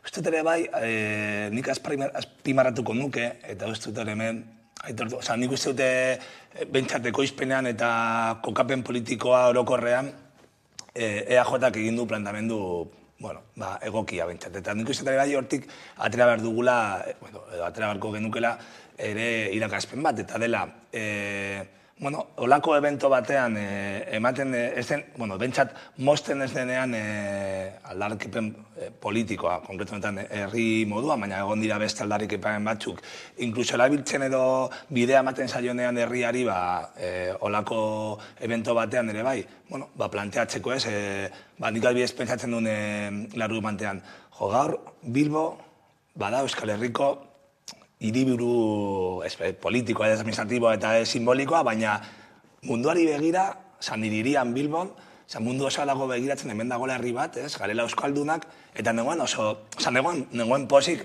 alertatik gero esan dut, badaudere beste elementu txarra baina duen, ikasi beharko genuke ere, jartzere bai Bilbo eta kasunetan Bilbo, eventuaren erdian eta jarritare bai Euskal Herri hiriburu moduan ere, gauza oso positiboa da. Eta zoritzarrez, mozten direnean aldarrikapenak, segurazki, egongo zen, beste giro bat, berdin zaite, tur edo beste eventuetan, ze azken askotan politikoki, zentzurako asmoa beti dago, eta saiatzea dena mozten, eta uste dut betu modu positiboan egin dugula. Eta gero mugarekin, berriro esanguratxoa, gure esku egongo da hor, adirazteko herri bat garela eta Karmelok esan duen moduan, Baionan amaitzen dela gaur etapa eta hori ere Euskal Herria badela, baina gero baitu evento batzuk aurrekoan entzuten duen justo muga horretan kendu dituztela gendarmeriako kontrol guztiak egiten direla migrantei begira. Eta esate du betu, eventoen indarra. Eventoa datorrenean posiblea da orain eskubidoiek berreskuratzea, eta mantentzen den bihar eta etzi mantentzen den garita gabe. Bai, ondo apuntatuta dago, nik uste muga artifizial da inposatu hori, muga da herri batentzat, Euskal Herriarentzat, da muga da etorkin askorentzat, da gainera oso arriskutsua, ez da, bidazoa bera. Eta orduan, nik uste dut hori nolabait nabarmentzea oso interesgarria dela. Eta Carlosek esan duen aritik, hori da, Jaurlaritzak eta kasu honetan sensibilitate puntu bat izan dute, nik uste dut.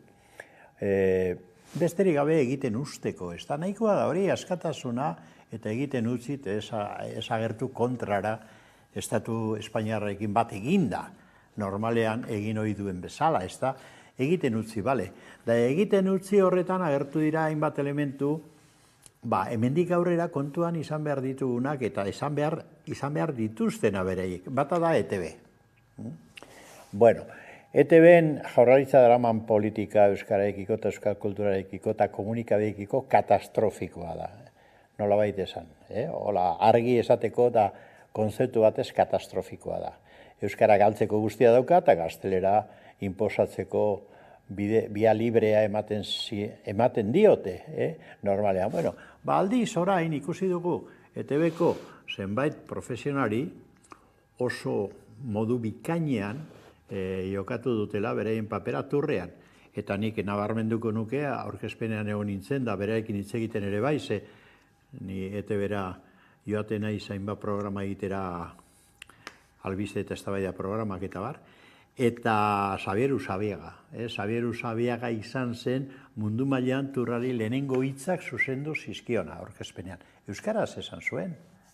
Eta gero, dana egin zuen euskaraz, inglesez, oso modu egokian, da norbaitek, Carlosek, aipatu duen bezala, euskara bera ulertzen ez zuen, zenbait espainieraz mintzatzen zenean, erantzun zion ere espainieraz. Nik uste diplomazia maila ikaragarri ona, profesionaltasuna handia, eta nik uste txalogarria dela. Orduan, honek zer esan nahi du? ETB-en bertan, egunero guztiz murriztuta eta neurri batean ahoa estalita dauden hainbat profesionari euskaldun, bikaina direla profesionari bezala. Da hori beraz, irauli daiteke ETB-en bertan, eta esan eman egoak ETB-ri, euskarazko ETB-ri, ETB bati eta Euskal Irratiari eman egoak eta ikusiko duzue noraino egiten duen egaz, ez da? Hori da, mezu bat zuzenean EAJ-ko jenteari eman behar zaiola, eta Jaurlaritzako jenteari. Utzi herri honi libre egaz egiten da ikusiko duzue, da hori ari da gertatzen, ari da herria libre egaz egiten, ari gara eta begira emaitza zein den, Nik uste dut hortik ondorio positiboak atara daitezke. Eta gero kontrakoak ere bai. Kontrara zer suposatzen duen, da hau ere ondorio politiko argia da, zer suposatzen duen aukera hori dagoenean. Herritarrak, euskaltzaleak, naziogintzaren defentsa egin nahi dugunok elkartzeko aukera dagoenean, ze tamala eta ze kaltegarria dan EAJ berak hartzen duen aukera beti, aliantza hau elikatu beharrean, arlo politiko instituzionalean ere, justu horren kontra daudenekin aliantzak egitea, edota oraindik ere apartheid linguistikoak mantentzen dituztenekin aliantzak indartzea, ez da? Da honen kontra daudenekin ikuste hor ondorio politikoak atera behar ditugula guztiok ere. Ez gero ere aipatzea, turra hasi bezperatan, foku handi bat ere bazela ertzaintzaren gainean, mehatxuak egin zituzten, ez zela turrik euren eskakizunak betetzen ez bazin eta bar, eta azkenean ikusi dugu, ez dela ezer gertatu, horren inguruan ere ez dugu dagoeneko albiste gehiagorik, bai aipatzen zela, uneko handi batek bajak eskatu zituela turra hasi eta disposizio horietan ez egoteko, edo tira ez, uneko 50 bat hasi zela lanera joan ez ziren ertzainen kopurua. Espero zenuten zuek zerbait, ertzaintzaren bueltan turrarekin, ala? Ni lehenengo señalatzea, inzuzen ere, askotan igual batzuk uste dutela direla imprescindibleak, eta gero ez dira horren beste. Nigo nintzen pike bidean, jendetza zegoen hor, eta guk esaten genuen hemen, ez 10, ez 20.000 ertzaintzarekin. Hau kontra, jendeak nahi badu, hau ezin da kontrolatu orduan. Bat, Euskal Zaleak bagara ere bai nahiko arduratxoa zarretarako orduan. Ezen beharrezkoa egotea horren beste polizia bidean. Gero, jartzea mai gainean turra egiteko funtzionario publiko asko egon dira lanean, eta adibidez hor ikusi halko genuke zenbat bajartu diren, eta zenbat soldata extra ordendu ditugu larun batean, baina behar dira, ni gandean hartu duen bizikleta, zegoen errepideko bazter guztiak garbi. Behar dira jendea garbitzeko, behar dira udal langileak antolatzeko, behar da jendea egoteko, eta behar da polizia, bai, baina ez dira ezinbestekoak. Orduan, uste batzuk eman diotela bere buruari paper bat, gero geratu dela nahiko agerian, bizitza aurrera egiten duela, ez badaude edo baldin badaude bajan, eta gero, bigarren irakurketa politikoa, eta nik uste haiekin marutela balorazio bat dela, mehatxu edo jarrera, nahiko matxuna eta mehatxatzen, eta gero ez dela emon, eta ere, uste duten kontrolatu dira Euskal jendartean, ez dagoela babes bat oso orokortuta justo kolektibo honekiko. Orduan, uste dute turraren arira beste kolektibo batzuk ere bai atera diela palestrara, eta jaso dutela babes gehiago, eta normala da, nik uste dut horren artitz egin dugula, evento bat dagoenean tur moduan herri honek aprobetzatzen du egiteko aldarrikapen bat nazionala, baina baita ere aldarrikapen sozialak ere hor daude, eta ikusi agertu da irudia Urdaibaiko Guggenheinarekin hori, baina errepidan zeuden aldarrikapen pilo bat, eta normala denaz, kolektibo guztien nahi dute aprobetsatu erakusle hori bere aldarrikapena jartzeko mai gainean. Eta kasu honetan, ertzaintzaren kolektiboa ostegunean izan zuten oihartzu minimo bat, eta hortik aurrera. Zebez. Gainera, aipatu zuen bezala beste hainbat justu Bilbo Mai Ostalarien protesta izan zela, Suhiltzaileak ere grebagun pare bat egin zituzten, aipatu izan dute sindikatuek jarraipen nahiko zabala izan dutela, gainera ostalaritzakoa justu bai izan duela eragin zuzena, ez dakit talde askok agian bazkaltzeko toki aldatu behar izan zutelako eta barrak, ez dakit zuk Carmelo espero zenuen bestelakorik.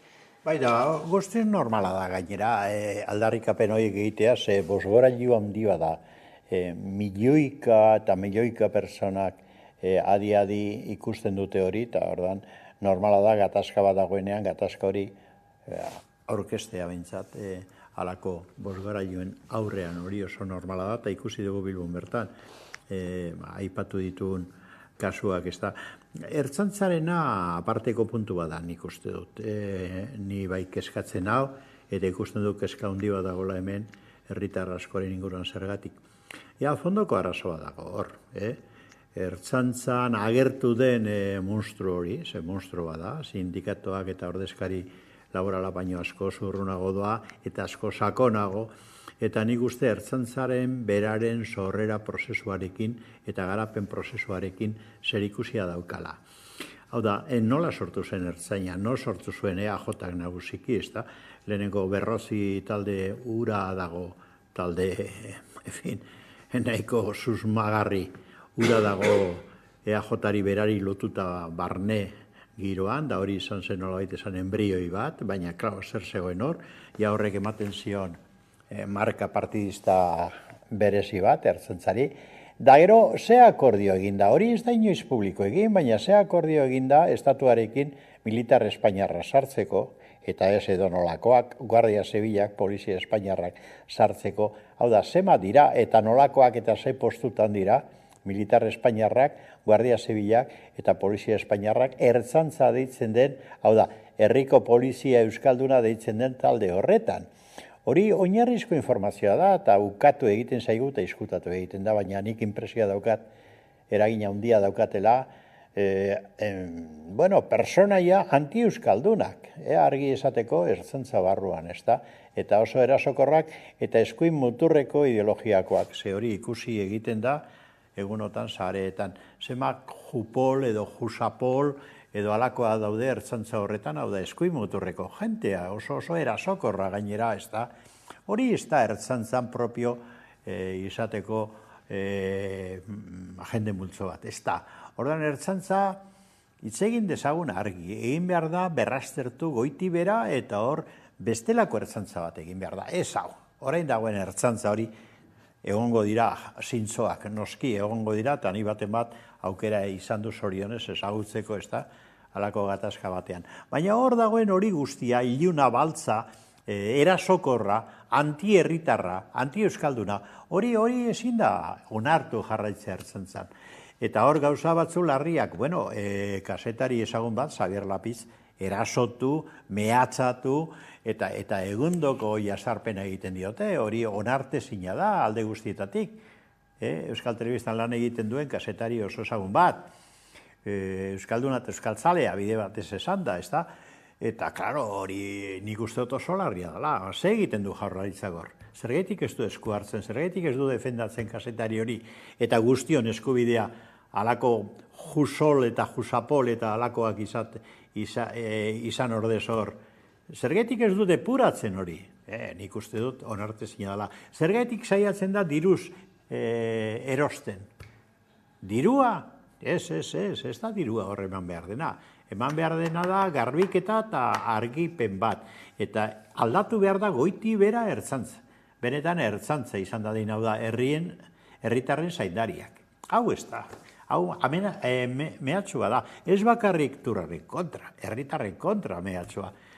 Begira ze portaerak izan dituen hainbat gatazka laboral kanporatu direnean da langileen kontra, baina zer da hori?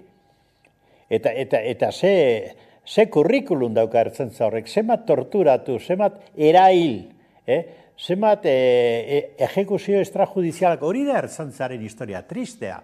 Nok ipini behar du mai gainean hori eta hori guztia garbitu. Ezingo gara demokrazia batean bizi, alako polizitaldekin, hori argi, norbaitek argi esan behar du hori. Eta esan behar da eta insistetu behar da horretan. Hori larria da, ez da arazo laboral bat orain turraren inguruan gertatu dira, ez. Hor zerbait oso iluna eta larria dago, eta hori amaitu behar da. Ziurrenik horre albiste gehiago ere giltziko zaizkigula. Aipatzen genuen hasieran ez, nola baitugun lankideak Irunen eta lasterre sartuko dira, ala ere orain polizia hitz egiten gabiltzala bai aipatzea ez, nola iragan aste artean 17 urteko gazte bat tiroz hil egin zuten Nanterreko poliziek, ziurrenik irudiak ere ikusi dituzu, dut daukagula bideo bat eta helduko diogu gai horri.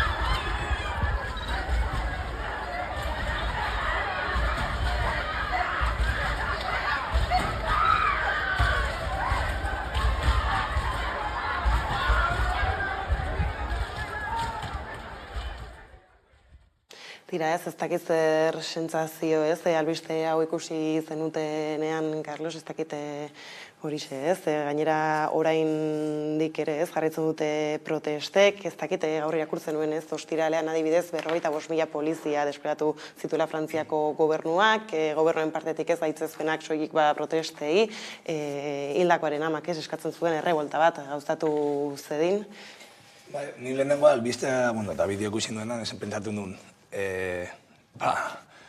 lehenengo bideoa dagoelako, bestela segurazki hemen ere gertatzen den moduan, eta polizia berak hasieran esan zuen, izan zela ekiditzeko atropello bat. Orduan, Carmelok ere esan duen, zein den poliziaren jokaera normala, gezurreran ibiltzea eta beti esartzea ardura. Eta gero, bigarrena ere, Frantziara estatua ez, nola bilakatzen ari da, alde batetik estatu polizial bat, 45.000 polizia kalean, eta baita ere, uste dut, estatu prekario bat, edo behintzat, erabakitzen duena nortzuk diren hiritarrak eta nortzuk ez. Hau da, uste dut, hor, aspaldi, badagoela, jendarte sektore oso zabalak gaudela bizitzen auzo konkretu batzuetan, Frantziaren erantzutea zuarekin arazo politikoei, nahiko, gaudea ohituta, pentsioak direla eta, baina, da nahiko errepikatzen den zeo zer, eta uste dut horretzean dagoena, Frantzia eta hemen ere gertatzen dena, azkenean gero eta jende gazte bereziki eta migrantea kasu honetan daudela egunero aztertuta, etorkizun beltzarekin, gainera egunero beretzen duena violentzia estatuen aldetik, ze poliziaren violentzia, momentu honetan egon delako hildako bat bideo batean, baina poliziaren violentzia hainbat kolektiboarekiko dela egunero gertatzen den zeo zer. Orduan, estanda egiten duenean, jendeak esaten du, nik jasotzen badute egunero mespretsua, jasotzen dute egunero violentzia hauen aldetik, ez badaukat etorkizunik, ni erantzuna da, politikoa da, antolatzea, eta, kaso honetan, zuarekin, edo, ikusi dugu horre bai alkalte baten etxean sartu dutela kotxe bat. Orduan, gero eta normalagoa izango da olako erantzuna. Eta gero amaitzeko, gaur ere izan delako albistea, herritar batzuk antolatzen diren moduan, gazte hauek edo pertsona hauek eta horrela erantzuteko egon den violentzia polizial horri, ultra eskumare antolatzen ari da.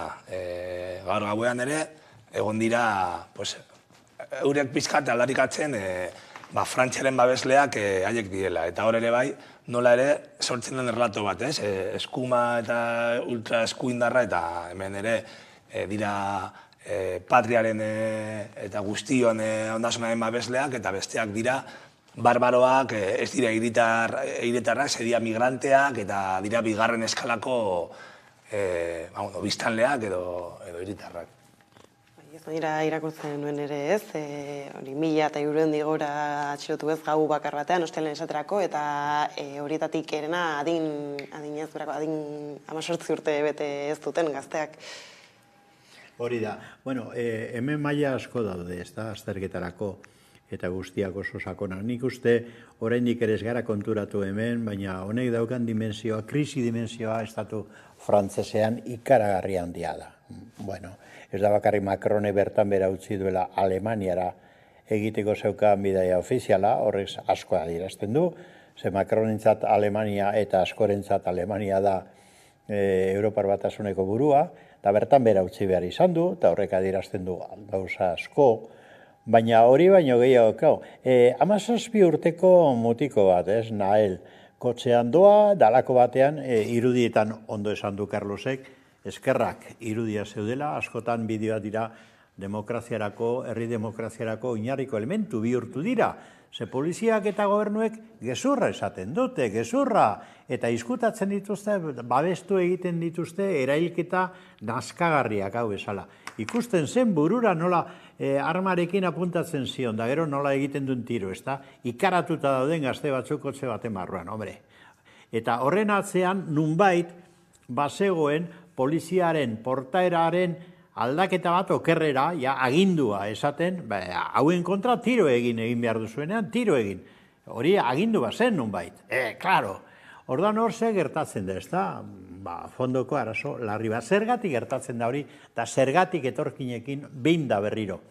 Garai batean estatu batuetan gertatzen zen, orain Frantzian zergatik, ezta? Bueno, hor dago arazo importante bat, bigarren arazoa pentsatzeko, Nanter. Nik entzun nuenean Nanter. Zerekin lotzen nuen nik neure buruan Nanter, unibertsitatearekin, unibertsitate progresista batekin. Hain justu ere, 78 aspaldiko maiatz hartan, iraultza, benetako iraultza bat gertatu zen beste Nanterren. Hor unibertsitate oso progresista zegoen. Ikasle eta irakasleak nahi zuten mundu aldatu. Eta Europa demokratizatu eta sozialismoa ekarri. Hori zen oinarria, ez da? Eta kapitalismo usteldu hartan, ja orduan ustel hartan zegoen miseria guztia salatzen zuten, da mundu bat ekartzeko proiektua zeukaten ez bakarrik ametsa, ez da? Halako batean entzuten duzu orain Nanter, eta da justu kontrakoa. Hau da, egundoko bereizkeriaren eta gazte askoren kriminalizazioaren eremu bihurtu dute, eta apartheid bat egin dute, apartheid bat. Lehenego Afrikan zegoen, baina orain Parisen dago apartheida, ez da? Claro, non, oso importantea da. Paris izan da historian, nolabait esan, da Frantzia osoa, eskubideak errebindikatu dituena, gizabanakoen eskubideak, konzeptu oso importanteak filosofia, zuzenbidearen filosofian sortu zituen, situaian, zer da situaian? Edozein herritar eskubide guztiak bermatua dituna. Baina, klaro, bilakaeran situaian bihurtu dute zuria, frantzesa, nazionalitatez eta noski dominantea. Horda, Macron bera zer da? Situaian bat zuria dalako, frantzesa dalako jaiotzaz eta ezaugarri hoie ditulako. Da besteak ez dira situaian. Besteak dira la banlieue, esaten dute. Hor, la banlieue, Nanter bihurtu dute unibertsitate progresista izatetik la banlieue. Eta hor edo zer egin daiteke. Claro, zer gertatu da, matxinatu egin dira. Hau ez da istiluak, ez, hau da matxinada bat. Hau da revolta bat. Eta kategoria hori guk ere eman behar diogu. Hau ez da, hau da iraultza bat. Eta iraultza justifikatua. Zer milioika persona, Afrikatik etorritakoa batez ere, argeliarrak, non kolonia izan zen da oraindik ere bade, neokolonia frantziarena, Mali eta beste hainbat lekutatik beltzak edota zuriak, baina zuri beltzaranak, ez da, marrokiarrak eta frantziarra sartu diren zergatik. Kolonizazio guzti horren nolabaiteko ordaina bilatzen, hau de, zuek lapurtu duzue Afrika osoan mendeetan, gu orain hona gatoz bizitzera. Claro, eta esaien hartzen. Eta hor dago fondoko arazo egitura larria. Frantziak lepotik ordainduko du eta larrutik ordainduko du egiten ari dena. Larrutik, hori ezin da horrela gelditu. Hor benetako iraultza bat gertatuko da, eta gertatu behar da. Eta adigu ere, iraultza izan daiteke kontra iraultza. Lepenistek irabaztea, izan daiteke. Baina izan beharko luke iraultza benetan, iraultza demokratiko bat, da ziutatan bihurtu han bizi diren guztiak. Geztako hauek ere badute asko ez, lehen aipatzen dituen gure muga administratibo horietan gertatzen denaz, eta injustu esaten diate, badugula prest kameraren beste aldean, ekin Adorra Sagasti. Eguerdion, berriz ere, txo? Bai, eguerdion, hementxe irantzu Pereiorekin, gure eskuago ekimeneko bozeramailarekin. Aurretik aipatuko dizugu badugula nolabaiteko azken ordu bat. Jakin bagenekien gaur goizean oinezkoen zubia, Luis Companys Katalana fren exekutatuko zuena, entregatu zuten zubina oso, demora luzez berritzelanetan edo, itxita egon ostean, gaur goizean saldu dute. Bazirudien, akaso keinu simboliko bat izan dela, Gipuzkoa eta Lapurdi aldeko muga igarobidetako bi auzapez edo alkateena, baina jabetu gara ondoren bazetorrela beretako itxiera, beraz, oinezkoek badute nondik pasa, baina ikusten duzuen bezalaxe, erabat itxita dago momentu honetan Santiago zubia, eta bertaratzen diren jarraitzaileek ezin izango dute zubi gainean batu, honezkero irudietan ikusi ahal izango duzuen bezalaxe, gerturatu dira hainbat eta hainbat, ez ezaguna hartu, arratsaldeko 4etan dela igarotzekoa, Frantziako Turreko, Euskal Herriko azken etapa, Baionan bukaera edo helmuga izango duena. Irantzun, arrakastatxua dela aipatzen genuen egunotan Euskal Herria mundu zabalera, leiho handi bat zabaldu dela, eta arrakasta itzela izan duela Euskal Ikurrekin, erabakitze eskubidearen aldeko aldarriaren, esan dezagun, defentsa ikusgarritasun horretan parte hartu duen jendetzak. Guk deia egin dugu gure eskutik eta herriak erantzun du, eta horren errudun bat egotekotan herria besterik ez da, zorionak eman behar dizkiogu herriari. Egia da egunotan irudi asko ikusi ditugula, larreak, mendiak, errepide bazterrak, metropoliak, egia esan da, deigarri izan da, ikurriñak, ikur antifasista ere baden horrek mundu zabalera zenolako jauzia eman duen. Bai, denetarik ikusi ditugu, tintadak, kartel aldaketak, eta hori herriaren esku dago. Irudimentsuak izan dira, umoretsuak, asko baita ere, edonola ere, gaur azken txanpa honetan, mezu bat argi eta garbi zabaldu nahi izan duzue, muga hau, gaur itxi egin diguten, muga hau, kale girari itxi dioten muga hau zubi bilakatu behar dela. Bai, azken txanpa esan dozu, baina horrekin ez dago bat ere ados. Askoek esaten dute gaur turra hemen Euskal Herria mukatu egiten dela, baina ez da hola, gaur oraindik hemendik pasatuko da Lapurditik, eta eguenan ostegunean Zuberoatik. Zubiri honen inguruan guk beti defendatuko dugu zubi bat izan behar dela, eta ez muga bat, inposatu nahi izan digute muga bat izatearena, eta horrek ezberdin egin nahi izan digute alde horretan egon daitezkeen pertsonak eta alde honetan egon edo gauden hori. Guk uste dugu denok herri bat garela, muga baino zubia izan behar duela, eta aldarrikatzen dugu gaur hemen gure esku denok herri bat izan da, denok erabakitzeko eskubidea batera burutu behar dugula. Eta zentzurretan gainera, eskubide guztiak guztiontzako, zoritxarrez Euskal Herriak bere estretxo propioa baduela, aipatu izan dugu, bidasoa da horren lekuko, pertsona guztiontzako eskubide guztiak ez da den inorre alde batean geratu ez da. Hori da, gure eskun denontzako lekua da.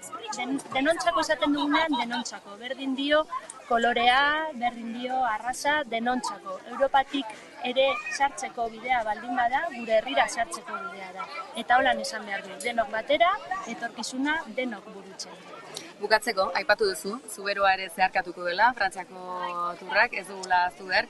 Inoiz baino euskaldunagoa izan den Frantziako tur honetan, aurretik baina ikurriña eta erabakitze eskubidearen aldarriak gehiago ikusteko aukera izango dugu, azteke ez dugulako utzi behar, Pirinioetako salto guzti horiren geratzen dela, beraz, pentsatzen dugu aldarriak eutxiko diola, behintzat turrak iraungo duen egun batzutan zehaz. Hori espero dugu, erabakitzeko eskubidearen alde jarraituko dugula lanean eta herria jarraituko duela erantzuten.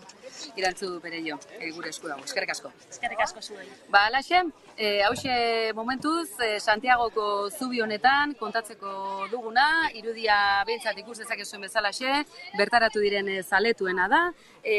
Kale jiran parte hartu duten asko badira, oraindik ere, hemen geratzea erabaki dutenak, kale jirari bidea eten diolako, polizia frantsesak, oinezkoen zubian, hemen alboan dugun, lehenengo zubi horretan, eten egin dute, bertan gainera, antidisturbio delako, polizia frantsesaren talde bat gerturatu da, eta kalejea bertan bukatuko da, Pirretxe eta Porrotxen adierazpenera izan da, polizia gutxiago, kroketak gehiago ere entzun diegu, Pirretxe eta Porrotxe eta Marimototxi, eta umorean eta aldarte honean, hemen ikusten dugu, eguzkipean, asko direla, gaur arratsaldeko 4etan esan da bezala, Baionan helmuga izango duen Frantziako turraren Euskal Herriko azken kilometro hauetan, berriz ere, ikurriñak nagusi izango dira, eta giroa nola ez aparta. Disfrutatu giro hortaz, ekin irantzu, mila esker eta hurrengora arte. Aipatzen zuten ere nola saiatu diren, kale jiran ez, zubi hori pasatzen eta jendarmeak bertan naizta ez, 40.000 egon beste leku batzuetan desplatuta horretrako ere izan dute tarterik. Justo lehen, holan hasi, zola esaldia hasi dugu holan ez, esarte bidea ematen zaionan herriari, erantzuten dela herriak eta errela, eta kaso honetan, erabaki dute simbolikoki, azkenean, aldarrikapena hor dago, hau zen simbolikoa, esarkatzea zubia, baina, erabaki dute hori debekatzea edo mostea, eta, ondo dago, humorarekin erantzutea olakoari, eta, hortik aparte uste dute garrantza dela hori, egitea, esan dugun moduan, herri moduan zenolako erantzuna egoten ari den, oraindik geratzen direla gaurko etapa eta ostegunekoa, eta jartzea nazioarteko agendan gure aldarrikapena. Bai, nik uste dut hemen nabarmendu egiten dela, Estatu Frantziarrak aurreko puntuan esaten genuen, ez da, arazo egitura larria ditula estatu horrek, hexagono horrek, eta neurri batean bere historiako pasarterik interesgarrienak gezurtatzen eta ondoratzen ari da, ez da, eskubideenak eta zituaian konzeptu horiek eta egalite, liberte, fraternite, ari dira bereiek ondatzen, ez da. Eta zergatik, arrakalak hor daudelako oso nabarmen. Gogoratuko duzue, dano gogoratuko du jaka horien mugimendua, horasi zen Macronen Frantzia hori, urre egiten da ondoratzen, ez da, gero erretraten inguruan, nolako mobilizazioa eta gatazka hori ere matxina da bat izan da, eta da erretraten ingurukoa, gero etorkinena, ikusten ari gara, Parisek zu hartzen du, esaten zen aspaldiko obra batean, eta zu hartu du, Parisek eta Lyonek eta Marseillak eta hainbat aimakirik, eta orain herria nazioak eta hizkuntzak justu hexagono horrek daukan jatorrizko akatz larria edo jatorrizko pekatu hori ari da nabarmentzen, eta ezin dute jarrera natural bat hartu, jenteari utzi lasai pasatzen eta agertzen hegoaldean gertatu den moduan, ezer istiluri gabe, agertzen beraien nahia eta nortasuna, eta hor poliziak eta itxi eta barrerak eta hartzen dituzte.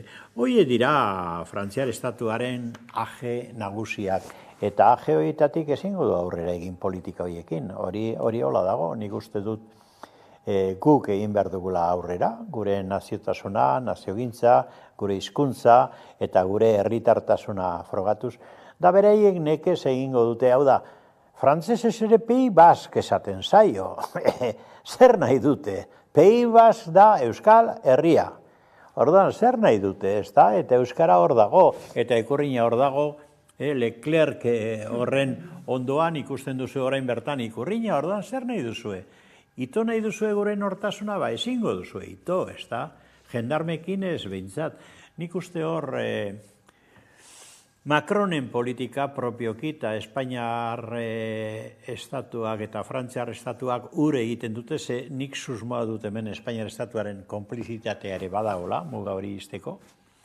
Orduan, ure egiten dute eta frakaso bat egiten dute herria mobilizatzen denean. Eta nik uste frakasoaren beste politika ofizial, estatuen politika ofizial horren frakasoaren beste seinale bada hori.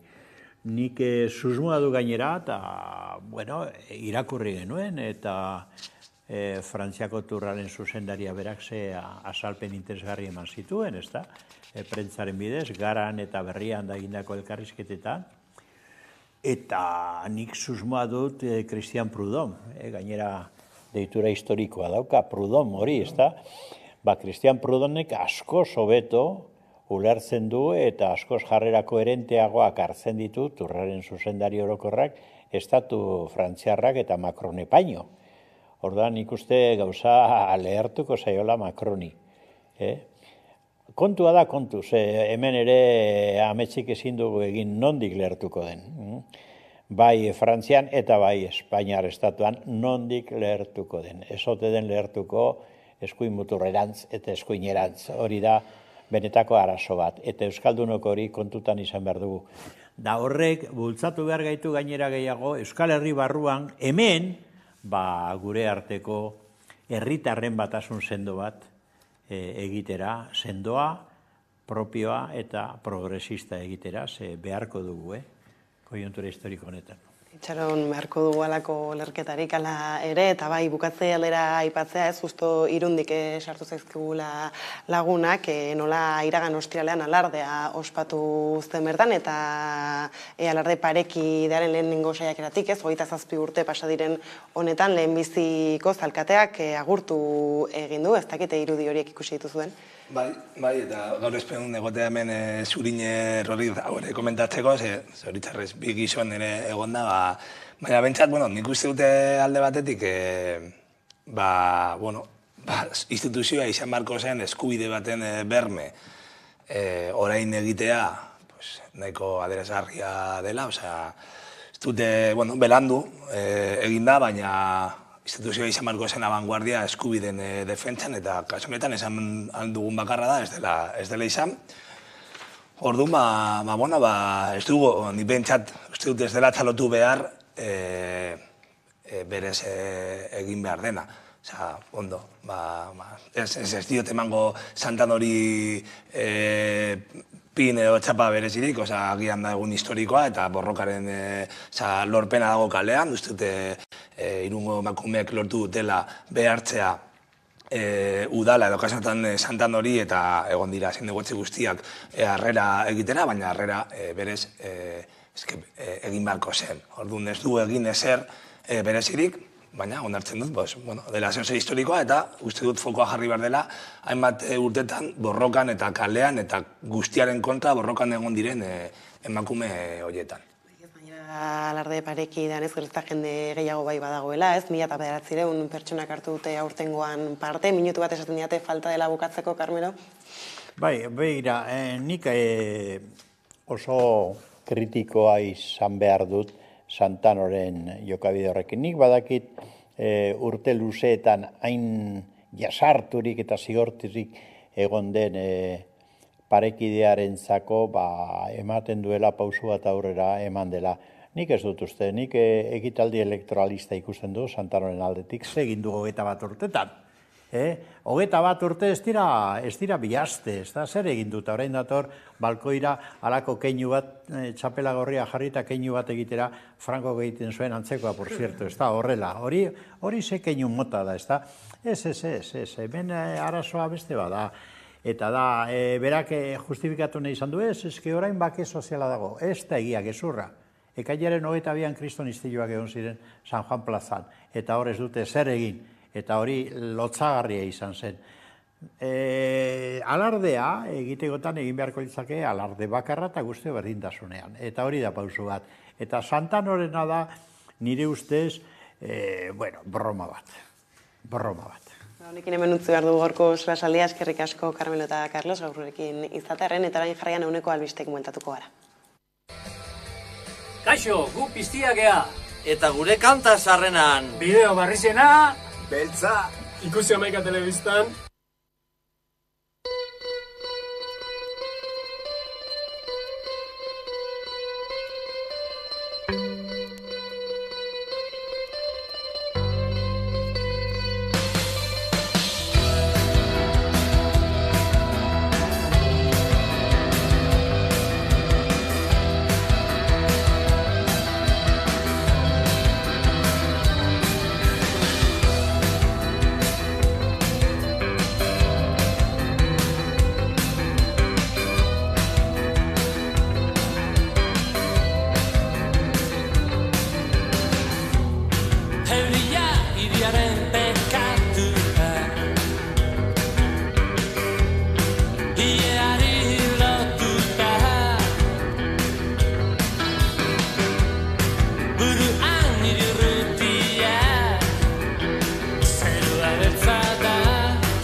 beti